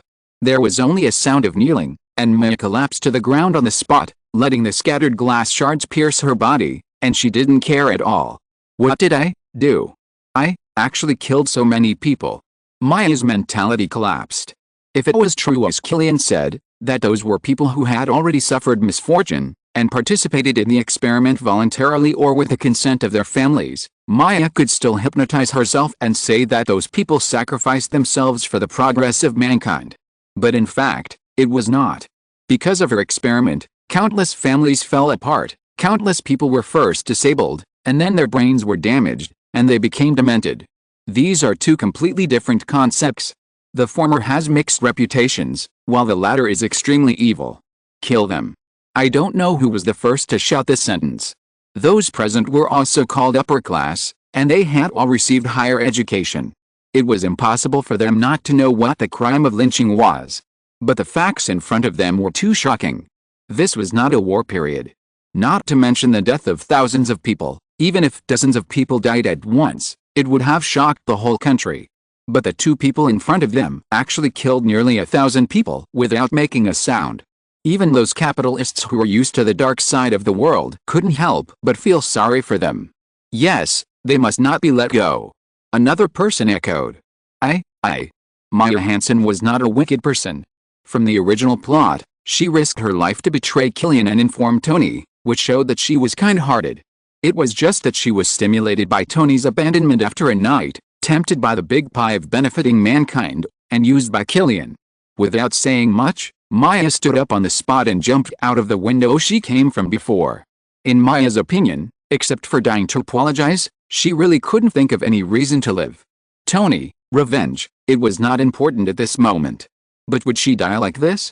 Of course not. Don't forget that the riot was still in her body at this time. But in the eyes of other people in the conference room, jumping down like this would be absolutely dead. You bastard. Do you know that once she dies, all my efforts will be in vain? Seeing Maya jump off the building, Killian's eyes were instantly bloodshot and he went crazy. Without saying a word, he pulled out a gun that he had prepared long ago, pointed it at Marfa and fired 6 shots in a row. Bang, bang, bang, bang, bang, bang. The sound of gunfire resounded throughout the conference room, and all shareholders closed their eyes unconsciously. They dared not look at the miserable appearance of Marfa being shot and receive. However, the imagined scene of blood splattering did not appear. This time, Marfa did not even open the telekinetic barrier. He just activated the dual-core mode for a moment, and then waved his hand and caught all the bullets in his palm. Pa! With a pinch of his hand, Marfa rolled the 6 bullets into a small metal ball and fell to the ground. Toby, enough of the show. It's time to work. Marfa said in a deep voice. As soon as the voice fell, a cocky figure jumped in from the same window like a ghost. Then several spider silks shot out one after another, and in the blink of an eye, everyone in the conference room except Marfa was tied up like a dumpling. Is this what you said can make me stronger, enough to defeat Andrew and bring him back? It doesn't seem so good. Toby curled his lips and said. How dare you say that? 5,000 degrees Celsius high temperature, plus your sand? If Andrew can withstand it, I will stand upside down and pee for you to drink. Marfa said unhappily. I don't have such a heavy taste. I don't like men either. Tony said with a twitch in the corner of his eye. Not like men? Then why are you so obsessed with Andrew? Don't explain to me, I don't want to hear it. Marfa immediately blocked his ears. Ling. Congratulations to the host for successfully deflecting the MCU plot. Reward special ring, Flame Ring X1. Ling. Congratulations to the host for successfully killing the desperate warrior Jack Tyket. Reward experience value. 2000. Flame Ring durability. 5/5, magic. 1-2, level requirement. 16. Flame Ring effect, after wearing it, the user has the ability to use small fireball magic, fireball level. 1. When worn by a warrior, the damage of the fiery sword is increased by 20%. When worn by a mage, the damage of fire magic is increased by 10%. Large and small fireballs, bursting flames, fire walls, hellfire, etc., and the level of large and small fireballs is increased to level 4. When worn by a Taoist priest, the damage of summoned beasts is increased by 15%.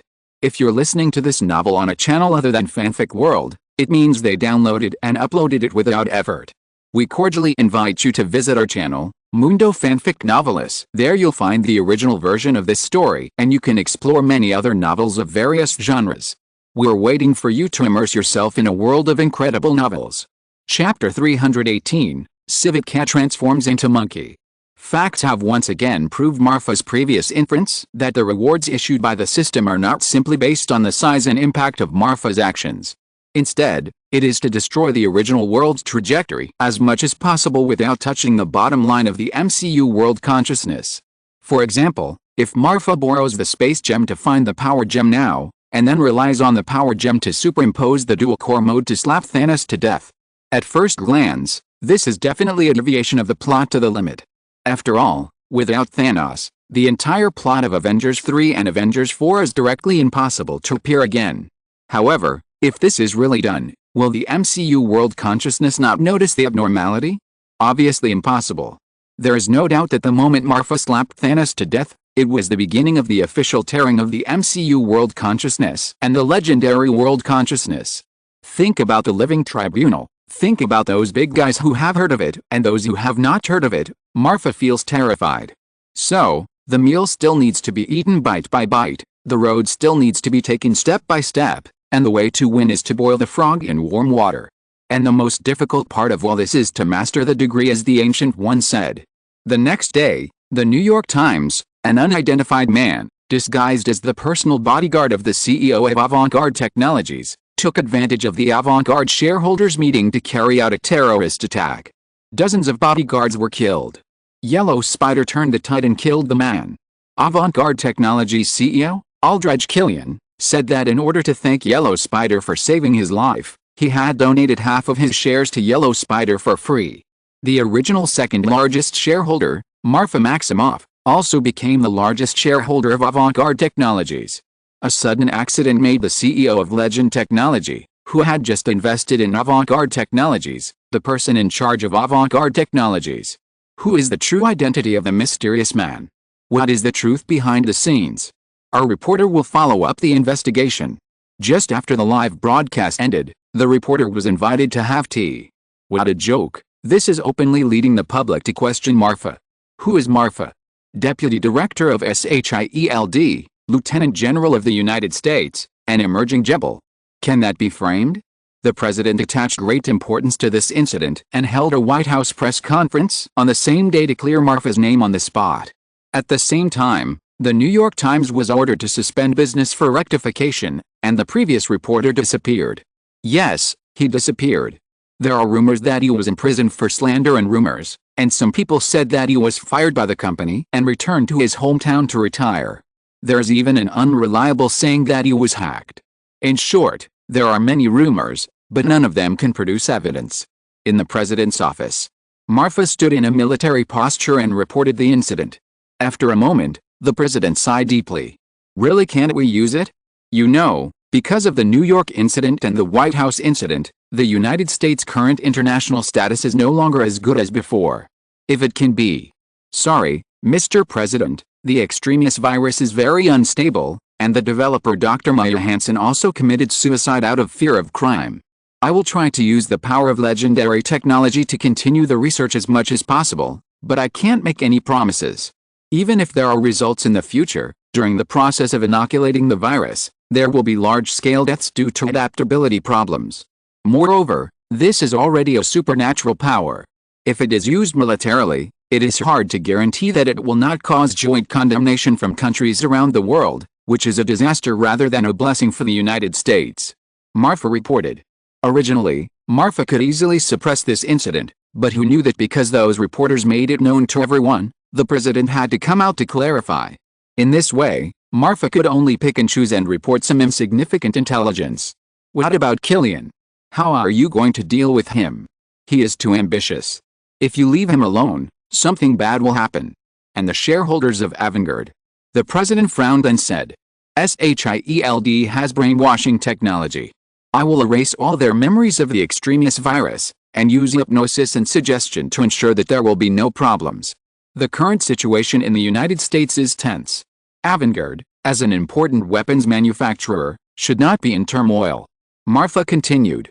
Very good, but if something goes wrong, you have to take responsibility. Without saying more, the president immediately made the decision. Marfa's identity is special. He belongs to both the United States and SHIELD, an organization independent of the country. To be able to report to him as a subordinate like now, to be honest, is already a great honor for him. If he asks for more, it will not be a good thing for the United States or the president himself. Understood. Marfa saluted the president and immediately left the office. The underground laboratory of legendary technology. At this time, Maya Hansen has the honor of becoming Marfa's last pet. Of course, the pets here do not refer to the kind of pets that cannot be clearly stated, but tools that are affected by the light of temptation like Samuel. With the assistance of Bruce Banner and Samuel Stern, many of Maya Hansen's previous problems were solved. It will not be long before the truly perfect extremis virus will be born in the hands of the three of them. In this regard, whether it is Gwen, Toby, or even Zia Hong, they are all eager to try. Because the three of them will become the only three beneficiaries of the extremis virus. The first is Killen Zia Hong. Although her strength has been greatly improved due to Samuel's biological transformation, it is still far from enough in Marfa's view. If the flame temperature and self-recovery ability can be improved through the extremis virus, it will undoubtedly be extremely beneficial for Zia Hong. Even if the transformation fails, Marfa can inject the extremis virus into it by strengthening skills. As for Gwen, as Marfa's fiancée, Marfa feels that it is far from enough to rely solely on the warrior template and Kamar Taj's magic. The warrior template improves Gwen's physique and skills. Kamar Taj's magic is also a mysterious power, which serves the purpose of enriching Gwen's combat methods. As for the extremis virus, the power of the pure technology side can not only greatly improve Gwen's self-healing ability and physique, but also work well with the warrior's fiery sword technique. Have you heard of the Blade of Blade? In this case, the only thing to consider is Gwen's weapon problem. I just don't know if the weapon from the legendary world could withstand the high temperature comparable to the surface of the sun. As for the fertility problem, that's not a problem. Didn't you see that Pepper Potts in the original plot was able to give birth to Morgan after being injected with the extremis virus? If Pepper can do it, there's no reason why Gwen can't, right?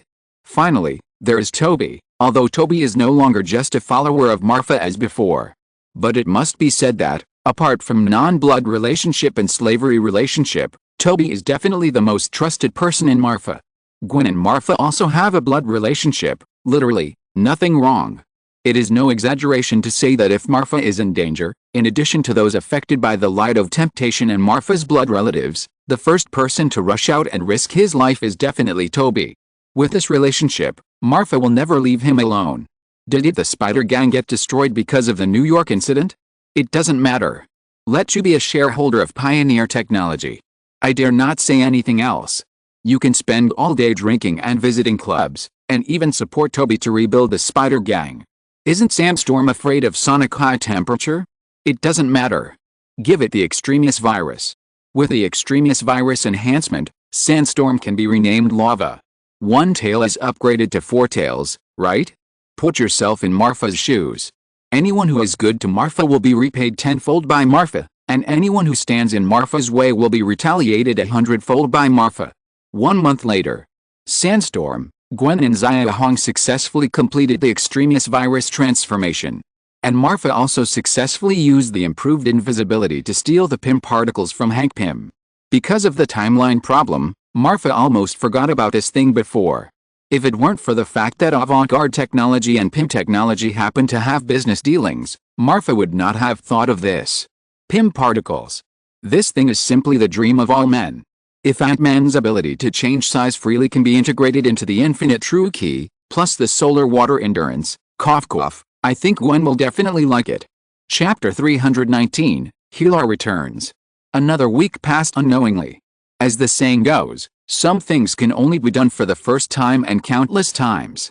Since the last time I had my first time with Gwen in the game world, it was like opening Pandora's box, and they were never tired of it. As a result, Marfa and Gwen's upgrade journey was reduced by 2 hours every day. That's right, it's 2 hours, 1 hour before slaying monsters, which is called warm-up exercise, and 1 hour before going offline, which is called post-war summary. What? Fortunately, it's not in the real world, otherwise Marfa would probably have to take 10,000 years of snow and frost to renew his kidney every day. The only thing that puzzled Marfa was that Gwen and him were only limited to the game, but in the real world, they still insisted on the last line of defense. In this regard, Gwen explained, "Not ready yet. Well, women's hearts are like needles in the sea. Marfa is not in a hurry. Especially in recent times, Wanda and Pietro seem to be fascinated by archery. For this reason, Wanda even asked Marfa to arrange an archery teacher for them as a matchmaker. In desperation, Marfa could only use the public car for private purposes and assigned Barton to the two of them. Wow, I didn't expect that such an unintentional move would actually change the style of both Wanda and Pietro. Wanda majored in magic arrows. After combining archery with chaos magic, she became a Quincy. A disagreement would lead to a rain of arrows. As for Pietro, his style was even stranger. Nowadays, Pietro always has a bag of steel balls in his pocket. Combined with his lightning ability and speed ability, he can play the railgun so well that if his father in the next world saw it, he would probably call him an expert. But the good times didn't last long. Just when everyone was enjoying the good times, a sudden spaceship broke the tranquility. The appearance of the spaceship is very unique, full of medieval European style, and combined with a strong sense of technology and mystery. At first glance, it looks a bit like the Jotunheim spacecraft that attacked the Earth, but if you look closely, you can find many differences. Especially the pattern of a spear placed between the two antlers on the side of the spacecraft, which reminds Marfa of a brand of milk tea in her previous life. The arrival of the spacecraft was not concealed at all, and it broke through the atmosphere in a dignified manner and hovered above New York. Fear, uneasiness, anger, sadness. The terrorist incident that happened more than half a year ago seems to be repeating itself. Now that the reconstruction of New York has not been completed, the aliens are here again. Is this really a cursed city as the legend says? It's a mess, a complete mess. Countless citizens took to the streets crying and shouting, trying to escape from this place of right and wrong. Not only New York, but also the United States and even the whole world. After learning the news, they all fell into panic at the first time. What a joke, the whole New York was grayed out last time. What about this time? In an instant, everyone thought of them first, the pretty woman in red, the silver-haired man as fast as lightning, the green queen with black swords flying all over the sky, and the silver-haired young man who ended the battle and called himself a Taoist priest. Like the people, the US officials also thought of Marfa and others first. Now, without Captain America and Splinter, the United States can only rely on Marfa. Although it is very unacceptable and helpless to feel powerless, it must be said that when it comes to this time, it is better to put hope on Marfa and others than on ordinary troops. And what about Marfa? As early as the first time he saw the pair of extremely showy deer antlers, he thought of the third princess. Oh, no. Now she should be called the Queen. Majordians. We come from the distant god's domain, Asgard. We come with good intentions. Because one of you named Marfa Maximov has made outstanding contributions to the revival of our race and won the friendship of our king. We are ordered by the God King, Loki, to invite Marfa Maximov to attend the wedding of our king. And sign a peace agreement with you. Please come and have a chat with Marfa Maximov.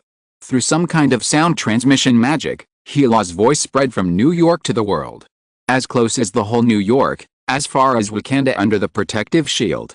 All creatures on the earth can hear Hela's voice clearly. I seem to be famous. Forget it, I think I can switch to being an internet celebrity. I must get this kind of sound transmission magic in the future, then my legendary technology will save a lot of advertising fees in the future? Is it mandatory to listen to advertisements? Marfa thought with a twitch of his mouth. Hela's voice reaches the brain of the creature directly through magic, so there is no language barrier problem. Regardless of which country or race, people all over the world heard Hela's words clearly. Huh? Everyone breathed a sigh of relief. Was it all for nothing? It seemed that all the people on Earth had become frightened because of the previous battle in New York. Unlike the top leaders of various countries, most people on Earth were very unfamiliar with the name Marfa Maximov. Especially people outside the United States. Who is Marfa Maximov? Why do the aliens know him? Fuck, this Marfa is so awesome. He can even get the aliens to personally invite him to attend their king's wedding. Marfa Maximov is from Argarita people. Only Argarita people can have such ability. Amitabha, all donors, stop arguing. Marfa Maximov has a connection with my Buddha. He was sent by my Buddha to save all living beings. Baka. Check it out for me. I must know who this guy is. How can he represent the Earth and the aliens to sign a peace agreement? It's Marfa again. Huh. Now it's hard for legendary technology not to make money. My investment vision is much better than my dad's. Knowing, not knowing, having heard of, not hearing of, no matter who it is, there is only one thought in their minds at this time. Who is Marfa Maximov? How did he do diplomatic work at the cosmic level? For a while, Baidu, Google, various search engines were clicked by countless people, and the keyword they searched for was only one: Marfa Maximov. Wow. The CEO of Legend Network Technology Company, Limited, so the game we play is developed by them. Oh my god, a 20-year-old lieutenant general. You're right, this is going to be amazing. Ha ha ha. Marfa is from Sokovia, who just said he was Korean. The idiot above, look carefully, he is now an American citizen. Fuck, he actually has a sister with turbulent breasts. Love it. Let me ask you, are you looking for a brother-in-law? I'm 1.8 meters tall, with 6 abdominal muscles, and 28 times a day is no problem. I just saw this joke today, and the lobster was shocked. No matter what the world says, the protagonist of the topic at this time, Marfa, knows nothing about it. Of course, even if he knew, he couldn't do anything.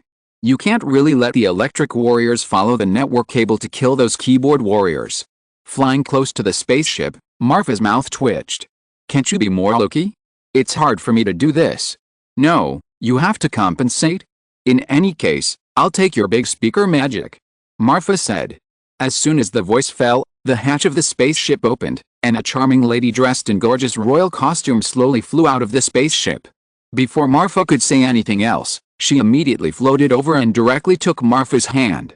Then she pretended to be angry and said, "Didn't you say that you came to Asgard to see my brother Thor? He often talks about getting you drunk." Looking at Hela, who had been dressed up for more than 10 hours, Marfa almost didn't recognize her. Who am I? Where am I? What am I doing? Could it be that I am dazzled? Where is the goddess of death? Where is the queen? Your style is wrong. Did you go to the wrong set? Chapter 320, Running Away from Home. Hela's arrival was completely unexpected to Marfa. After all, she is the goddess of death, not the goddess of diplomacy. When did Asgard's diplomatic work fall to her? Well, or to put it another way, Hela is indeed the goddess of diplomacy, but her diplomatic methods are more violent. By the way, why did you come here on this thing? Where is the Rainbow Bridge? Don't you Asgard always use that thing to travel? Marfa asked curiously. Ahem, in fact, this is also a reason to come to you. Due to Jotunheim's previous attack on Midgard, and the recent exchange of resources between the two major realms, Heimdall, who is responsible for the daily maintenance of the Rainbow Bridge, is dead again. So the Rainbow Bridge is broken. We hope to borrow your space gem to repair the Rainbow Bridge. Hela explained according to the words arranged by Loki in advance. What? The Rainbow Bridge is broken? Could it be that Thor's wasteful thing did it? But Marfa would think so. After all, in the original plot, the Rainbow Bridge was dismantled by Thor. Why do you say that? I don't know where you misunderstood, but the fact is that the Rainbow Bridge lacks professional maintenance and has been in overloaded operation for a long time, so it broke down. Hela was not impatient, but patiently explained. Okay, but who did you say was getting married? Loki? Who is Loki with? Is he planning to snatch his sister-in-law from his brother? Or? Oh. God? Marfa looked at Hela with an unbelievable look. Swish. Before the voice fell, the night sky sword was already on Marfa's neck. If you dare to think about it again, I will not be polite. Loki's target is Thor, not me, and I already have someone I like. Hela said with regret. Fuck, fuck, fuck. This time it was Marfa's turn to be upset. Oh my god, what kind of big news did he hear? Loki is actually going to marry Thor. The younger brother marries the older brother? Or the older brother marries the younger brother? Your circle is really messy. I, Marfa Maximov, as a young man who grew up under the red flag, was born in the spring breeze, and received education from the Communist Party, and has a correct outlook on life, can't understand it at all. Frost giants are hermaphrodites, there is no problem with that. Hela said with a cold face. If it weren't for Marfa, and this idea was approved by Ferga, Hela said she would not have seen the fact that a humble frost giant married her own brother. Excuse me, can they have children? What's the surname of the child? Thorson? Or Lokison? Marfa asked with some gossip. That's not clear. Asgard has never intermarried with Jotunheim, but Sif will marry Thor at the same time. There is no problem of biological isolation between Vanaheim and Asgard. Kiddo. The amount of information is too huge. Let me sort it out. Do you mean Sif marries Thor? Yes. And then Thor marries Loki. No, it's marrying Loki. Loki is the queen of Asgard now. How can he marry someone else? Marfa, there's nothing wrong with this. But, it seems, well, it's still very confusing. Okay, then I'll go to Asgard with you, and take Wanda, Pietro, and Gwen with me to let them see the customs and practices of other planets. At this moment, Marfa's gossip soul is burning. That's the wedding of Loki and Thor. Are there any Marvel fans who don't look forward to it? Not to mention Marvel fans, even Marfa, a half-hearted Marvel fan, is looking forward to it. No, you can't bring Gwen. I mean, you can't bring anyone else. The wedding invites guests with real names, and only one person can attend with one invitation. Hela said with a guilty conscience. What does it matter? I'll only bring Gwen at most. It's just one more mouth, and you Asgard God realm can't afford it. Marfa said. Not enough rooms. We sleep together. Hela, what do you think Asgard is? A love hotel? I'll give you another chance to organize your words. At this time, Hela was already a little impatient. For the first time in history, Hela wanted to slap Marfa into the wall with one slap, and she couldn't get out. Okay, in that case, then I'll go explore the way first, and then wait until the wedding is over, and then take Gwen on vacation. Bang! A heavy punch like a mountain was thrown out, and Marfa was immediately knocked 100 meters away. Damn! If I don't show my power, do you think I'm a Hela kitty?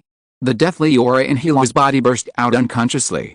Even though she knew that doing so would lower her rating in Marfa's heart, she couldn't suppress her anger as soon as she heard Marfa's 3 sentences that were always about Gwen. No, I must take Marfa away this time. How can I, the eldest princess of the Aesir and the goddess of death, be outdone by a humble Midgard woman? Thinking of this, Hela immediately changed her face. The anger just now disappeared in an instant, and she showed her original pretty and lovely expression. Marfa, are you okay? Look, when I heard that you were going to Asgard, I was so excited that I knocked you away without paying attention. Marfa, is there anyone as excited as you? Fortunately, my body is now much stronger due to the transformation of dual nuclear cells and the improvement of its own properties. Otherwise, it wouldn't be a big deal if you were excited, but I would be dead directly. Asgard. What? Mother, are you kidding me? Me? Loki? We are brothers. Thor was petrified when he learned that his sister and mother wanted to marry him to Loki. What followed was anger and confusion. Not to mention Thor, a proud prince born with the glory of a warrior. Anyone would not be able to accept such an arranged marriage to his brother. Even if he was picked up, even if he and Thor were childhood sweethearts, even if he has become her now. But this still cannot change the fact that Loki was once the brother who competed with him to see who could pee farther. You slept together when you were young, and now you are just sleeping together again. What's the matter? Besides, this is conducive to the peaceful coexistence between the Aesir and the Frost Giants, and is more conducive to the stability and prosperity of Asgard. As a prince of the Aesir, you have an obligation. Frigga persuaded earnestly. No, we slept together when we were little, that's a noun. But now you want me to turn a noun into a verb. I can't accept it. Thor took a step back, his face full of unwillingness to accept it. This is not to say that he has any opinion on Loki, but since childhood, Loki has been just a mischievous brother in Thor's heart. A younger brother, not a younger sister. Sif, yes, Sif. Haven't you always wanted me to get married to Sif? I agreed. In fact, I like Sif very much, really, I'm serious. Thor seemed to have grabbed a life-saving straw, and even his expression when he looked at Sif beside him became eager. Ask yourself, Thor's feelings for Sif are more of a comradeship, but now that things have come to this, he can no longer think too much. Choose the lesser of two evils, rather than sleeping with Loki, it is better to sleep with Sif. The sleep here is a verb.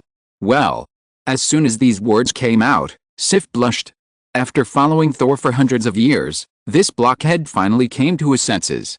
As long as she could be with Thor, Sif didn't mind having Loki. After all, Loki was now a real queen, and Sif was not worried at all without her tools. Okay, I agree to your request. I will marry Sif to you. Don't let her down. Frigga said, caressing Thor's golden hair. Huh? Thor breathed a sigh of relief. Of course, that's after you marry Loki. The queen of Asgard can't marry a divorced man. Thor, I didn't hear you wrong. I marry Loki? And then Sif marries me? Thor was completely speechless. Child, you are the only prince of the air, sir, and you have to shoulder the responsibility of the entire royal family. No. No. No. Sif, tell your mother how you can accept that Loki shares me with you. Don't you have a bad relationship? Don't forget that he once cut your golden hair. You can never live under the same roof. Thor ran to the side, took Sif's hand, and said with hope in his eyes. Don't say it, Thor. For you, I don't mind these. I will get along well with Her Majesty the Queen. From now on, Her Majesty the Queen will take care of the outside world, and I will take care of the inside world. I will definitely make you happy. Thor. My mind is broken. Are you all crazy? No, this is too crazy. I want to run away from home. I want to take my Meowth hammer and wander around the world. Chapter 321. If one plan fails, try another. You can say that Thor was willful and disregarded the overall situation, or you can say that Thor stuck to his bottom line. Anyway, before Marfa and Hela arrived in Asgard, Thor had already fled on the spaceship. The princess ran away from the marriage. Well, the whole Asgard was in an uproar. For a time, all the manpower that could be mobilized, whether it was the people of Jotunheim or Asgard, was sent out by Loki. If it weren't for the fact that the king of Asgard could not leave Asgard at will, Loki would even want to go out and find Thor himself. In front of the mirror, Loki looked at his reflection in the mirror and couldn't help feeling sad. Thor, do you really hate me so much? When I was a child, I often played pranks on you because of Odin's injustice, and I wanted to get more of his attention. But the most important thing is to get your attention. I threw the venomous snake into your bed so that I could take care of you after you were poisoned. I cut off Sif's golden hair because I was jealous that she could accompany you as a future princess. At first, I just thought it was an illusion and a prank I did to attract Odin's attention. But when I learned that I was a frost giant, my thoughts changed. I thought I just hoped that you would no longer be the prince of Asgard. I thought I just hoped that you would be my brother. But Hela's sword made me understand my heart. As he thought about it, Loki's eyes were filled with resentment. That's right, Loki has changed. Without a gun, he has long been controlled by the female hormones that have accumulated in his body for thousands of years. He will even unconsciously give himself a high-sounding excuse for his past actions. This is the legendary self-hypnosis. In real life, many men and women in love always feel that the other person is perfect, even sacred, and has a halo when they look at each other. However, once the two break up, this feeling will disappear instantly. Where is the perfection? Where's the halo? At this time, all you see is 1,000 holes. This is just like Loki today, blinded by hormones. Through Hela's auxiliary positioning, Marfa successfully communicated the space nodes between the Earth and Asgard. As a result, a group of deep blue smoke suddenly appeared above the rainbow bridge of Asgard. The next second, accompanied by a space fluctuation, the huge spaceship suddenly appeared above the rainbow bridge. It's Lord Hela. Lord Hela is back. Guard A recognized the spaceship at a glance, so he shouted immediately. In an instant, countless soldiers immediately put down their weapons and knelt on one knee on the ground. Squeak. The hatch opened, and Hela took Marfa's hand and slowly walked out of the spaceship. Look. This is me, ahem, this is the Rainbow Bridge of Asgard. Hela introduced it to Marfa like a tour guide. The Rainbow Bridge, as a landmark building of Asgard, is located on the Holy Lake of Asgard. One side is connected to the Fairy Palace Square, and the other side is also a strange building that is golden and similar to an astronomical telescope. In the past, Heimdall was stationed there for a long time, monitoring everything in the 9 realms while controlling and maintaining the Rainbow Bridge device. Whenever the people of Asgard need it, Heimdall will turn on the device and teleport people to various places in the 9 realms through the Rainbow Bridge. It's just a pity that the rainbow launcher at this time is drooping its head, like a soft gun barrel, no longer as glorious as before. Obviously, as Hela said, this is because of long-term overload operation and no maintenance by Heimdall, so it went on strike. You see, I didn't lie to you, the Rainbow Bridge is really broken. Hela spread her hands and said. Helplessly, Marfa had to do as she said before and took out the space gem from her pocket and handed it to the other party. Don't forget what you promised me, to let me choose treasures from Loki's treasury. And you must return them to me as soon as they are repaired. Marfa curled her lips and said. Look at your stingy look, as if I would embezzle your broken stone. Hela took the space gem, but her heart was filled with joy. Little guy, your space gem is gone. Gone. Gone. You came to my territory and still want to run? No way. Stay here and be my son-in-law. Ha ha ha. Hela was very proud in her heart, but her face was expressionless. However, at this moment, a golden carriage came at a high speed, and in the blink of an eye it had stopped in front of the two. A beautiful woman dressed in gorgeous clothes and behaved dignifiedly slowly walked down from the carriage. Mother. Queen of Heaven. There was no doubt that the person who came was Frigga. As a guest, Marfa, who was visiting for the first time, certainly could not lose her manners, so she bowed slightly to show her respect. It can be said that Frigga gave enough face. You're welcome. We are all family. Ahem, I mean you are a distinguished guest of Asgard, you don't need to be so polite. After saying that, Frigga immediately stepped forward, helped Marfa up, and then looked at Marfa up and down with the eyes of the mother-in-law looking at her son-in-law. Hey. Don't say it, I didn't think much of him in New York before, but now I see that he is really handsome and extraordinary. Especially the silver hair, which makes this originally handsome face more majestic. Good, good, good. Frigga said 3 good in a row. Marfa didn't think anything, but Hela beside her heard the implication of Frigga's words. In an instant, the cold goddess style of the past disappeared in an instant. What a pity, I'm afraid you will make a wasted trip this time. After saying that, a faint sadness immediately climbed onto Frigga's face. Please tell the queen that if there's anything I can do to help, Marfa will do her best. Marfa said this, but she thought it was true. With her own troublesome physique, it would be unreasonable if she didn't arrange some hidden plots for herself when she arrived in Asgard. Thor ran away from marriage. What? Upon hearing this, Marfa's eyes widened instantly, showing a look of surprise. But soon, this surprise was digested by Marfa. Normal, normal. So you can do such a ridiculous thing as marrying Thor to Loki, and you don't allow Thor to run away from marriage? This is completely reasonable. Arranged marriage, so terrifying. Asshole. How dare he? The Prince of Asgard actually ran away from marriage, where did he put the glory of the Aesir? Hearing this, Hela was immediately furious. Haha. You are not a pushover, after all, it was you who proposed this marriage. Marrying your brother to another brother, ahem, it should be a sister, although she was picked up. But she is also the 3rd princess of Asgard, no, it should be the Queen of Asgard. Where do you put the glory of the Aesir? Of course, this can only be thought of in the heart. In the Asgard god realm, Marfa dare not be presumptuous. After all, here, Hela has infinite blue, and her strength is not much less than Odin. Marfa really has no idea whether the spell of confinement can trap Hela now. In short, keep a low profile, keep a low profile. What does the matter between the crown princes of Asgard have to do with me, Marfa? Marfa, come with me, and find that bastard back. I want to show him why my Hela's sword of the night sky is so notorious. Hela nodded to Marfa and said, Marfa, it has nothing to do with me. You forced him to run away from home. If Wanda forced me to marry Pietro, I would definitely run away from home too. Marfa roared in her heart. So the question is, why did Hela insist on dragging Marfa into this? Isn't this obvious? The Rainbow Bridge is broken, and if you want to find Thor, you can only rely on a spaceship. In this vast universe, is it possible to find someone who is deliberately hiding? If it takes hundreds of years to find Gwen, wouldn't she be dead of old age? And Hela and Marfa are facing each other day and night in the spaceship, how could something not happen? Didn't you see that in the original plot? Even someone as cold as Gamora had no choice but to find a funny guy like Star-Lord? Chapter 322, Girls Are Outgoing. Alice. Hela, no, Thor is your brother, how can siblings fight with each other? Isn't Marfa here? If I remember correctly, doesn't he have a spell to limit the other party's ability?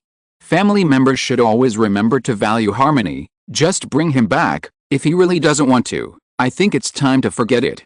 Loki is a good boy, but it's a pity that Thor doesn't have that blessing. Frigga said with a sigh. In fact, the combination of Thor and Loki really exceeded Frigga's imagination. If Hela hadn't proposed it, she wouldn't have thought of it. After all, in Frigga's view, Sif, who came from Vanaheim like herself, was the right match for Thor. Otherwise, how could she have brought Sif from Vanaheim to Asgard and let her grow up with Thor? But Loki, as Frigga's son, no, daughter, it would be great if he could keep the good things in the family.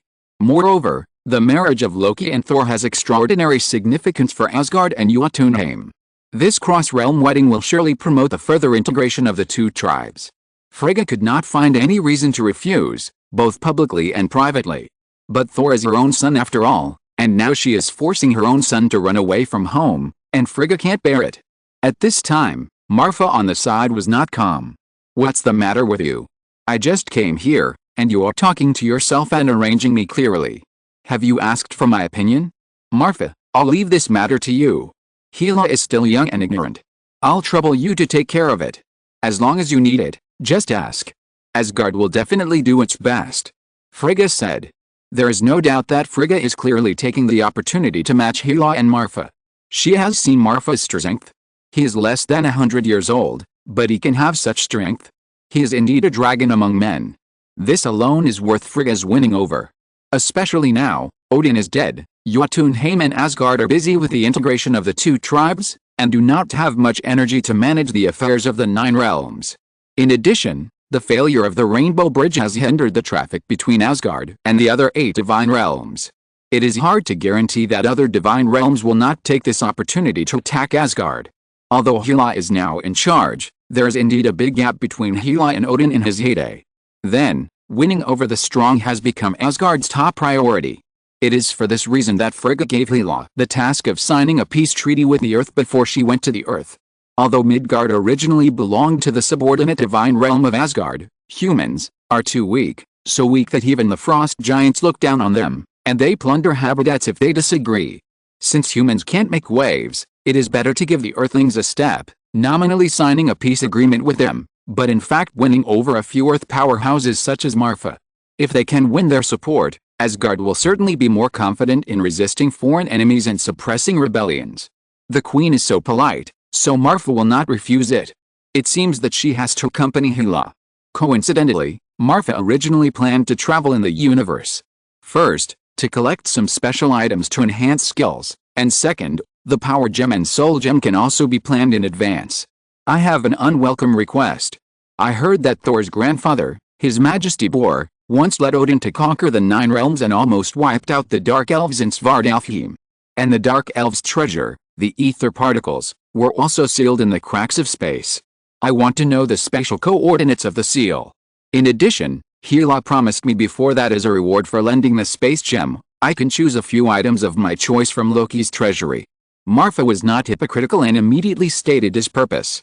That's right, since he wants to collect infinite gems, the ether particles must be indispensable. According to the original plot, in mid-2013, that is, next summer, the 9 realms will usher in a once-in-a-millennium celestial gathering. At that time, the 9 divine domains will be lined up in a line, which is commonly known as the 9-star alignment. During the period of the 9-star alignment, the space between the major divine domains will become extremely unstable. As a result, Jane Foster in the original plot accidentally broke into the sealed place of ether particles and accidentally absorbed ether particles into her body.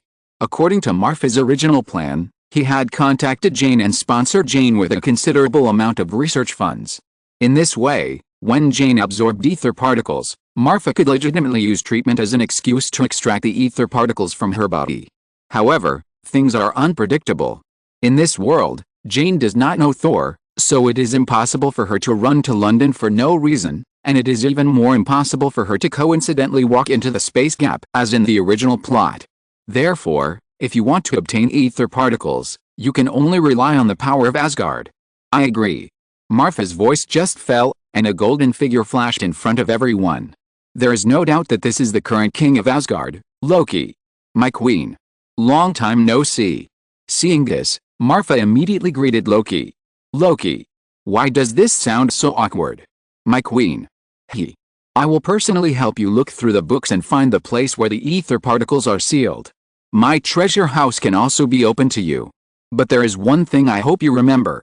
According to the information that has been circulated in Asgard since ancient times, the ether particles have an unknown connection with the Dark Elves. If you really unseal the ether particles, it will inevitably attract the attention of the remaining Dark Elves. Are you sure you can handle the pursuit of a race? As expected of a woman who has become a king, Loki is now much more mature than before.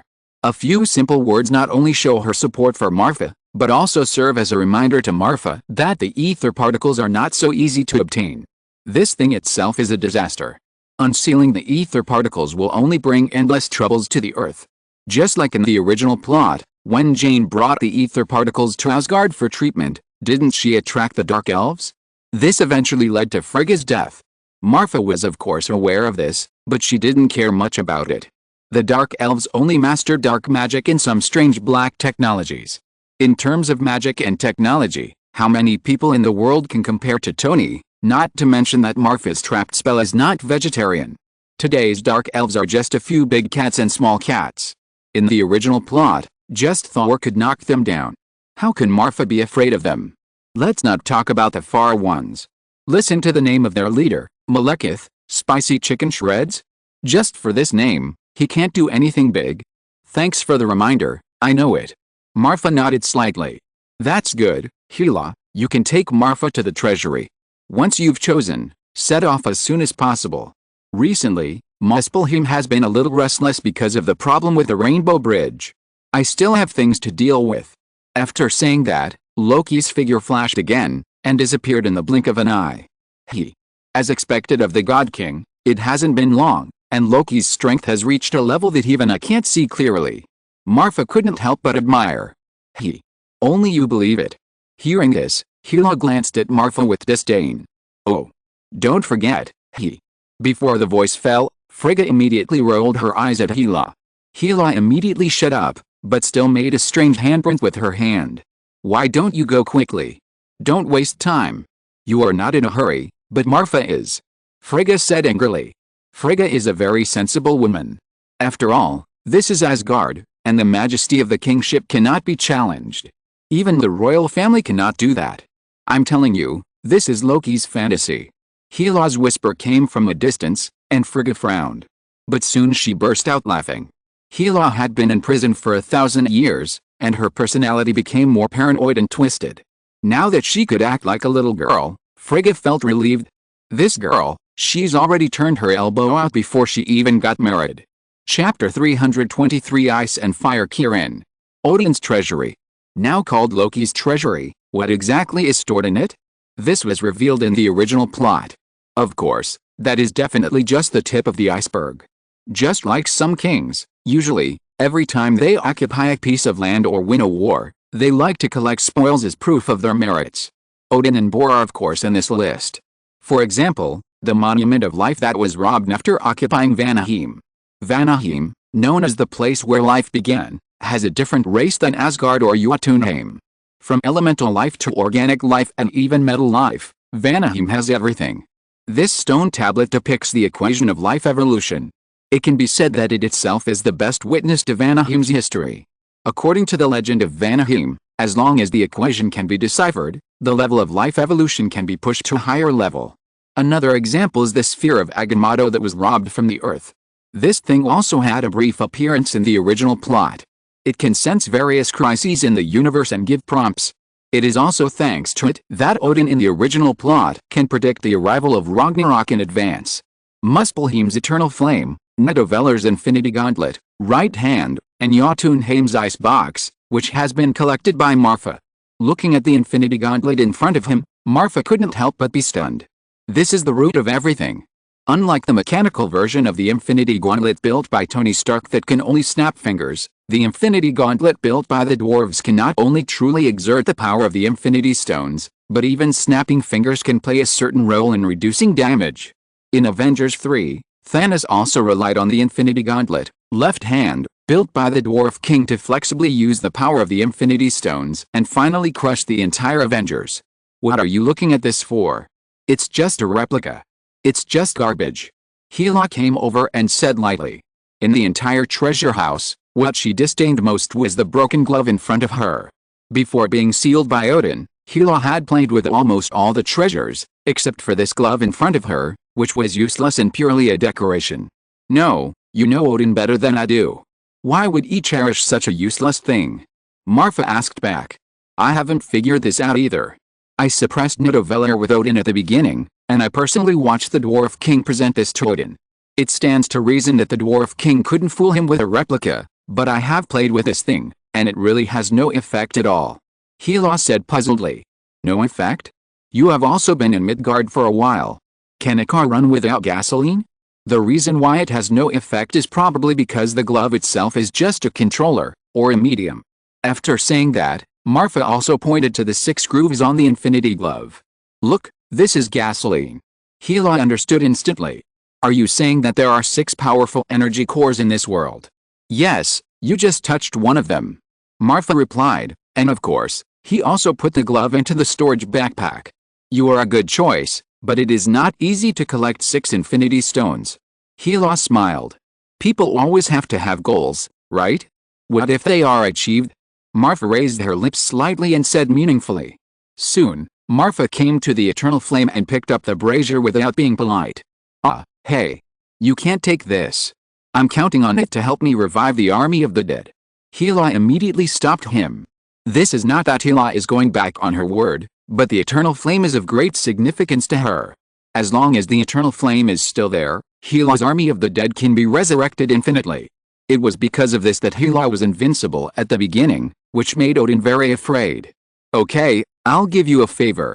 Putting down the brazier again, Marfa immediately took out a dagger of Loki. This is a branch of the world tree. It should not be considered a bad treatment for this flame to use it as a torch. As he said, Marfa immediately inserted the dagger into the brazier.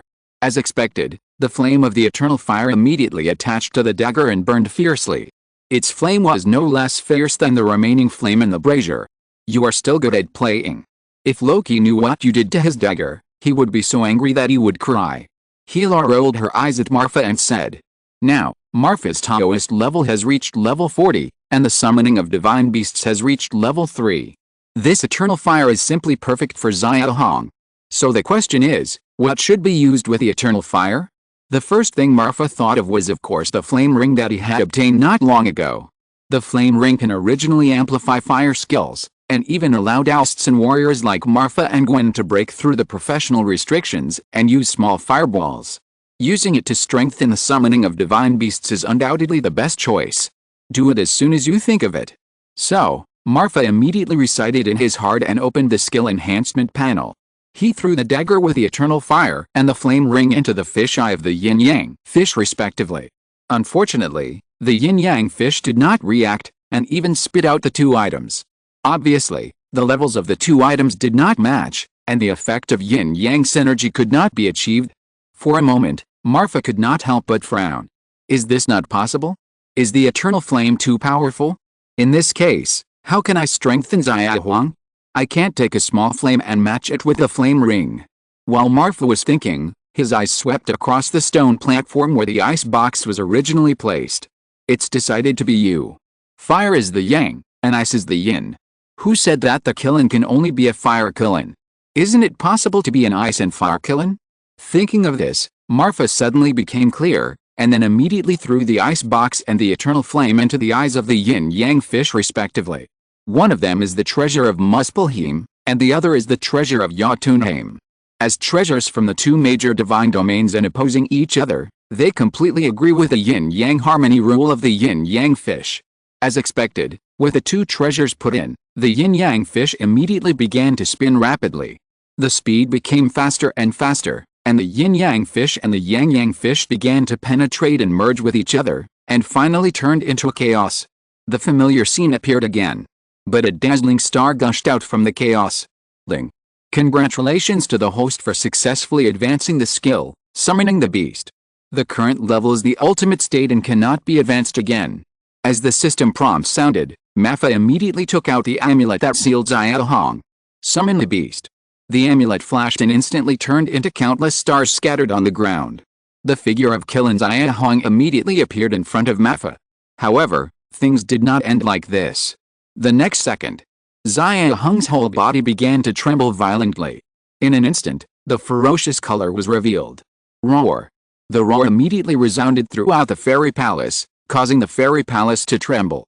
Muscles squirmed, scales fell off, and Hong's body continued to change. Feeling the wild beast-like aura, everyone in the Asgard couldn't help but tremble. Oh no! It's the treasure house. Loki, who was sitting on the throne of Valhalla, changed color instantly. He didn't care about the king's appearance and manners. He picked up his gun and ran towards the treasure house. Could it be that Marfa wanted to take away my treasure house because of the money, but Hela didn't agree, so the two of them fought. Once this idea came to mind, it sprang up like bamboo shoots after rain. For a moment, Loki felt a chill on his back. Regardless of how strong Marfa was, this was Asgard. Here, Hela had endless power. What if his elder sister got angry and demolished Asgard? What should he do? Soon, accompanied by a group of guards, Loki arrived at the door of the treasure house. In an instant, a strange feeling hit Loki's nerves. Cold? Hot? How to say it? Cold and hot. This feeling is very strange. Pushing the door open, what came into view was a beast the size of an elephant. Its horns were like those of a deer, its head was like a camel, its eyes were like those of a ghost, its neck was like a snake, its belly was like a clam, its scales were like those of a fish, its claws were like those of an eagle, its paws were like those of a tiger, its ears were like those of a cow, and its tail was like that of a fish. Its entire body was covered with a layer of purple-black scales that looked like amethyst. Its 4 claws were blowing wind, and 4 purple-black flames were burning on those 4 claws. The most bizarre thing was the pair of horns. One was as clear and transparent as a sapphire, and it exuded endless chill. The other was as dazzling as a ruby, and there was a red flame burning on it, as if it was going to burn everything around it into charcoal. Roar! Seeing the person coming, the beast turned around immediately. There was a chill in front of its nostrils, and a flame was burning in its breath. With a roar, Loki unconsciously took 3 steps back. Xiahong, don't be like this, friendly forces, friendly forces. Marfa's voice rang out. The strange beast immediately narrowed its eyes, and then, like a docile dog, it rubbed its huge head in front of Marfa. Looking at the devastated treasure house, and then at Xiahong's terrifying appearance, Loki's anger instantly extinguished. Well, I just came to take a look. By the way, what does your pet eat? How about eating something before leaving? Chapter 324 Sean? Loki is really willing to give us her own spaceship. Asgard actually doesn't know how to build spaceships, but this doesn't prevent Asgard from owning spaceships. After all, there are many races with technological civilization in the universe. With the resources Asgard has plundered from the 9 realms, it is enough to exchange a lot of spaceships for any of them. At this time, what Marfa is riding is a special car purchased for Loki by the entire Asgard at a high price to congratulate him on his first ascension to the throne. As the latest generation of products, this spaceship named Seer naturally perfectly combines performance and comfort. Even the control can rely entirely on artificial intelligence. Can you tell me why you named the control system of the spaceship Eve? I know that this is a woman's name. Hela asked with a look of I'm angry, and I'll turn my face if you don't explain it clearly. Then tell me why it is called Seer first. Marfa naturally has a unique memory of the name Seer. After all, that is also the youth of a generation. Do you even need to ask? Don't you think you're smart? Loki just wanted to tell Thor that no matter how fast Thor ran, Seer could catch up with him. If you hadn't almost demolished the Asgard, how could he have given you such a precious thing? Hela rolled her eyes and said, You mean he was sending the plague god? What do you think? Marfa. Okay, Adam, don't you plan to communicate with Eve? Dr. Zora. Master, although I am a program, I am not an artificial intelligence. Don't involve me when you send your own messages. I'm not interested in artificial intelligence. Adam replied through the voice system of the spacecraft. Warning. Warning.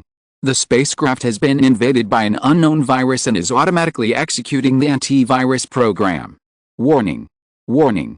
Antivirus failed. Please ask if you need to reset the system. As Adam took over, Eve immediately issued a harsh reminder. You, okay, I'm impressed by your imagination. Hela understood it instantly. Adam and Eve came from the story of the Bible, which means they belong to the Western European mythology system. They were originally a pair. Marfa named the artificial intelligence of Seer Eve, which was obviously out of some bad taste. No need to restart, Eve, release all restrictions and let Adam take over the system. From now on, you will be responsible for the basic operation of the spacecraft and give the main control authority to Adam. Marfa ordered. Yes, Master. As soon as the voice fell, Adam's program instantly completed the takeover of Seer. Compared with a built-in artificial intelligence provided by the manufacturer, Marfa is of course more willing to trust Adam. After a moment, Master, the control system of the spacecraft has been completely taken over. Where are we going now? Adam asked. Xander. It is the most prosperous commercial area in the universe and the largest neutral supply station. Maybe Thor will go there. Marfa said. Now it was Hela's turn to be surprised. After all, he has been on Earth for a long time and knows a little about the civilization of Earth. The current Earth technology is not at the level of space exploration, so how did he know the situation of Xander? Hela is not a woman with a delicate mind, but she is not stupid. She can still see at a glance that this kind of thing is obviously illogical. Have you ever been on an adventure in the universe before? Hela asked. Of course not, but there is a force called Kamartaj in Midgard. You must have heard of it. Their leader, the supreme sorcerer, knows everything about astronomy, geography, and the customs of the universe. Coincidentally, I am one of his descendants. Marfa also realized that he had slipped his tongue and said half-truthfully. In short, no matter what happens, it is absolutely right to blame the Ancient One. California, San Francisco. A black-haired young man was already wet with sweat.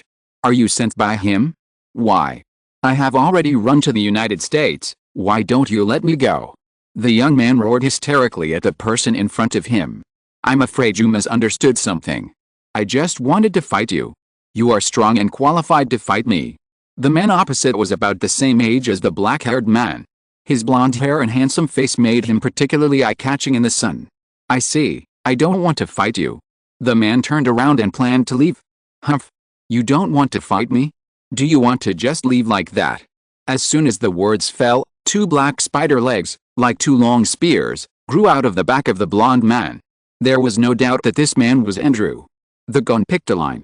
A black shadow flashed by, and Andrew appeared in front of the black-haired man. Seeing that the black spider leg was about to pierce the back of the black-haired man, he saw that his body was like lightning, and with a clean and neat turn kick, he easily swung away the attack of one spider leg. The next second, the man's hands suddenly stretched out and caught the other spider leg. The next moment, Andrew's whole body was swung up by the man like a lead ball. Before Andrew could react, a flying kick hit him in the face, kicking him 10 meters away. Unfortunately, the black-haired man's kick did not cause any damage to Andrew. Perhaps he retracted his strength at the last moment, or maybe he didn't. Andrew, who was kicked away, adjusted his body shape in the air and landed on the ground intact. It's really interesting. Your attack method is fierce and swift, and it is very similar to my way. I am more interested in you. Andrew said in a deep voice. Not long ago, Andrew was found by Toby. There is no doubt that the two fought on the spot. How could Andrew be Toby's opponent now? The sandstorm fused with a desperate virus is simply a nightmare for Andrew. Can't you spit spider silk? What's the point of your spider silk at a high temperature of 5,000 degrees Celsius? Can't you spray venom? A high temperature of 5,000 degrees Celsius is enough to vaporize any liquid. Don't you have spider legs? My sand is fused with high temperature magma. You can try it. In short, Andrew was completely beaten. Facing Toby, who has the extremis virus, sandstorms and his own mutated Spider-Man ability, Andrew has no resistance at all. Toby did not kill Andrew, but just begged him to get out of the haze, begged him to come back to him, begged him to protect Konoha with him, protect the rebuilt New York. But will Andrew give in? Obviously not.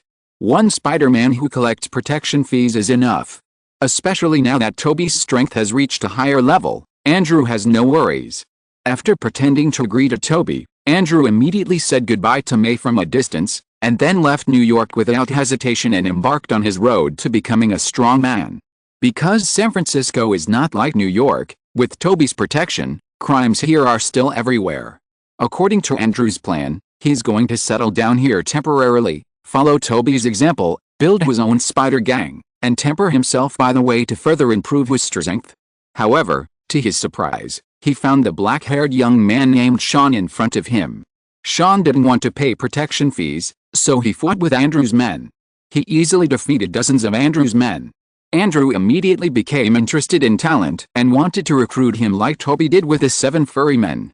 Unexpectedly, Sean's strength was so strong. Go away, I just want to live a peaceful life, don't bother me anymore. Sean didn't mean to rush over to finish off the enemy, and he was still as cold as before. There was even a hint of seeing through the world in his eyes. Ha ha ha. I was underestimated. As soon as the words fell, The 8 spider legs came out at the same time, and Andrew was obviously ready to use all his strength. Swoosh! Accompanied by a sound of breaking through the air. But a blue light shot out from a distance. In an instant, the air seemed to be torn apart by this light. Seeing this, Andrew's eyes widened instantly. The spider sense was activated, and a strong sense of crisis surged into his heart. Chapter 325, Civil and Military Affairs. The next second, a spider silk shot out from Andrew's palm and wrapped around a telegraph pole in the distance. As Andrew pulled hard, his figure flashed to the side like a cannonball. A deep pit appeared at his original position. A ring flashing with azure light was located in the center of the deep pit. Useless thing, I asked you to carry out the mission, but you disappeared. Now facing the famous poisonous spider, you are still talking nonsense. A slightly low voice sounded from a distance. A middle-aged man with black hair and a long gown slowly walked out of the shadows. On his arms, 9 armbands that also emitted azure light were slowly sliding down from his arms and floating quietly in front of him. Shoo! With a man's big hand, the armband that attacked Andrew before seemed to be summoned by something, and instantly rose from the ground and flew back to the man. Father. Sean said. The words were spoken in Chinese. If Cheng Long was present, he might have recognized at a glance that this person was the leader of the Ten Rings gang, Wenwu. Unlike the Ten Rings organization that kidnapped Tony Stark, the Ten Rings gang is a powerful force that has been passed down for thousands of years. As for the Ten Rings organization, it is just a fraud pretending to be the Ten Rings gang.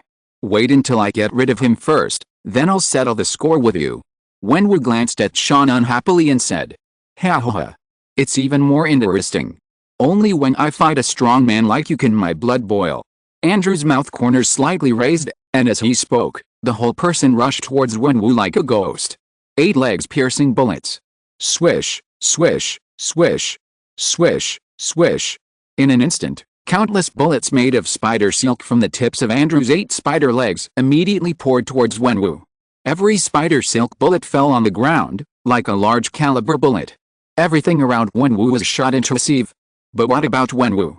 Facing the hail of bullets, he just waved his hands, and the 10 armbands in front of him immediately danced rapidly. At first glance, it looked like a huge shield, blocking all the spider silk bullets one by one. It's useless. I've eaten more salt than you've eaten rice.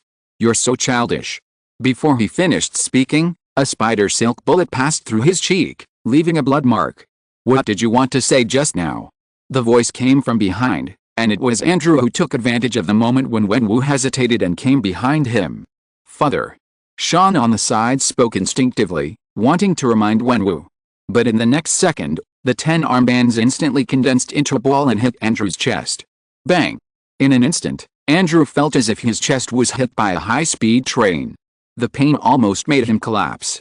It looks like a bullet, but each bullet is actually connected to an invisible spider silk. If I dodge, the spider silk will spread all around and restrict my movement, so as to create a chance for you to hit me with a fatal blow. If I block with the arm ring, the spider silk will stick to the arm ring and hinder its movement. Without the protection of the arm ring, I will undoubtedly become a fish on your chopping board. You are indeed a poisonous spider. This kind of combat awareness is indeed rare in the world. Wenwu. I would like to call you the most rare combat genius in a century. As he spoke, the 10 arm rings were immediately divided into 2 groups and put on Wenwu's arms respectively. It's just a pity.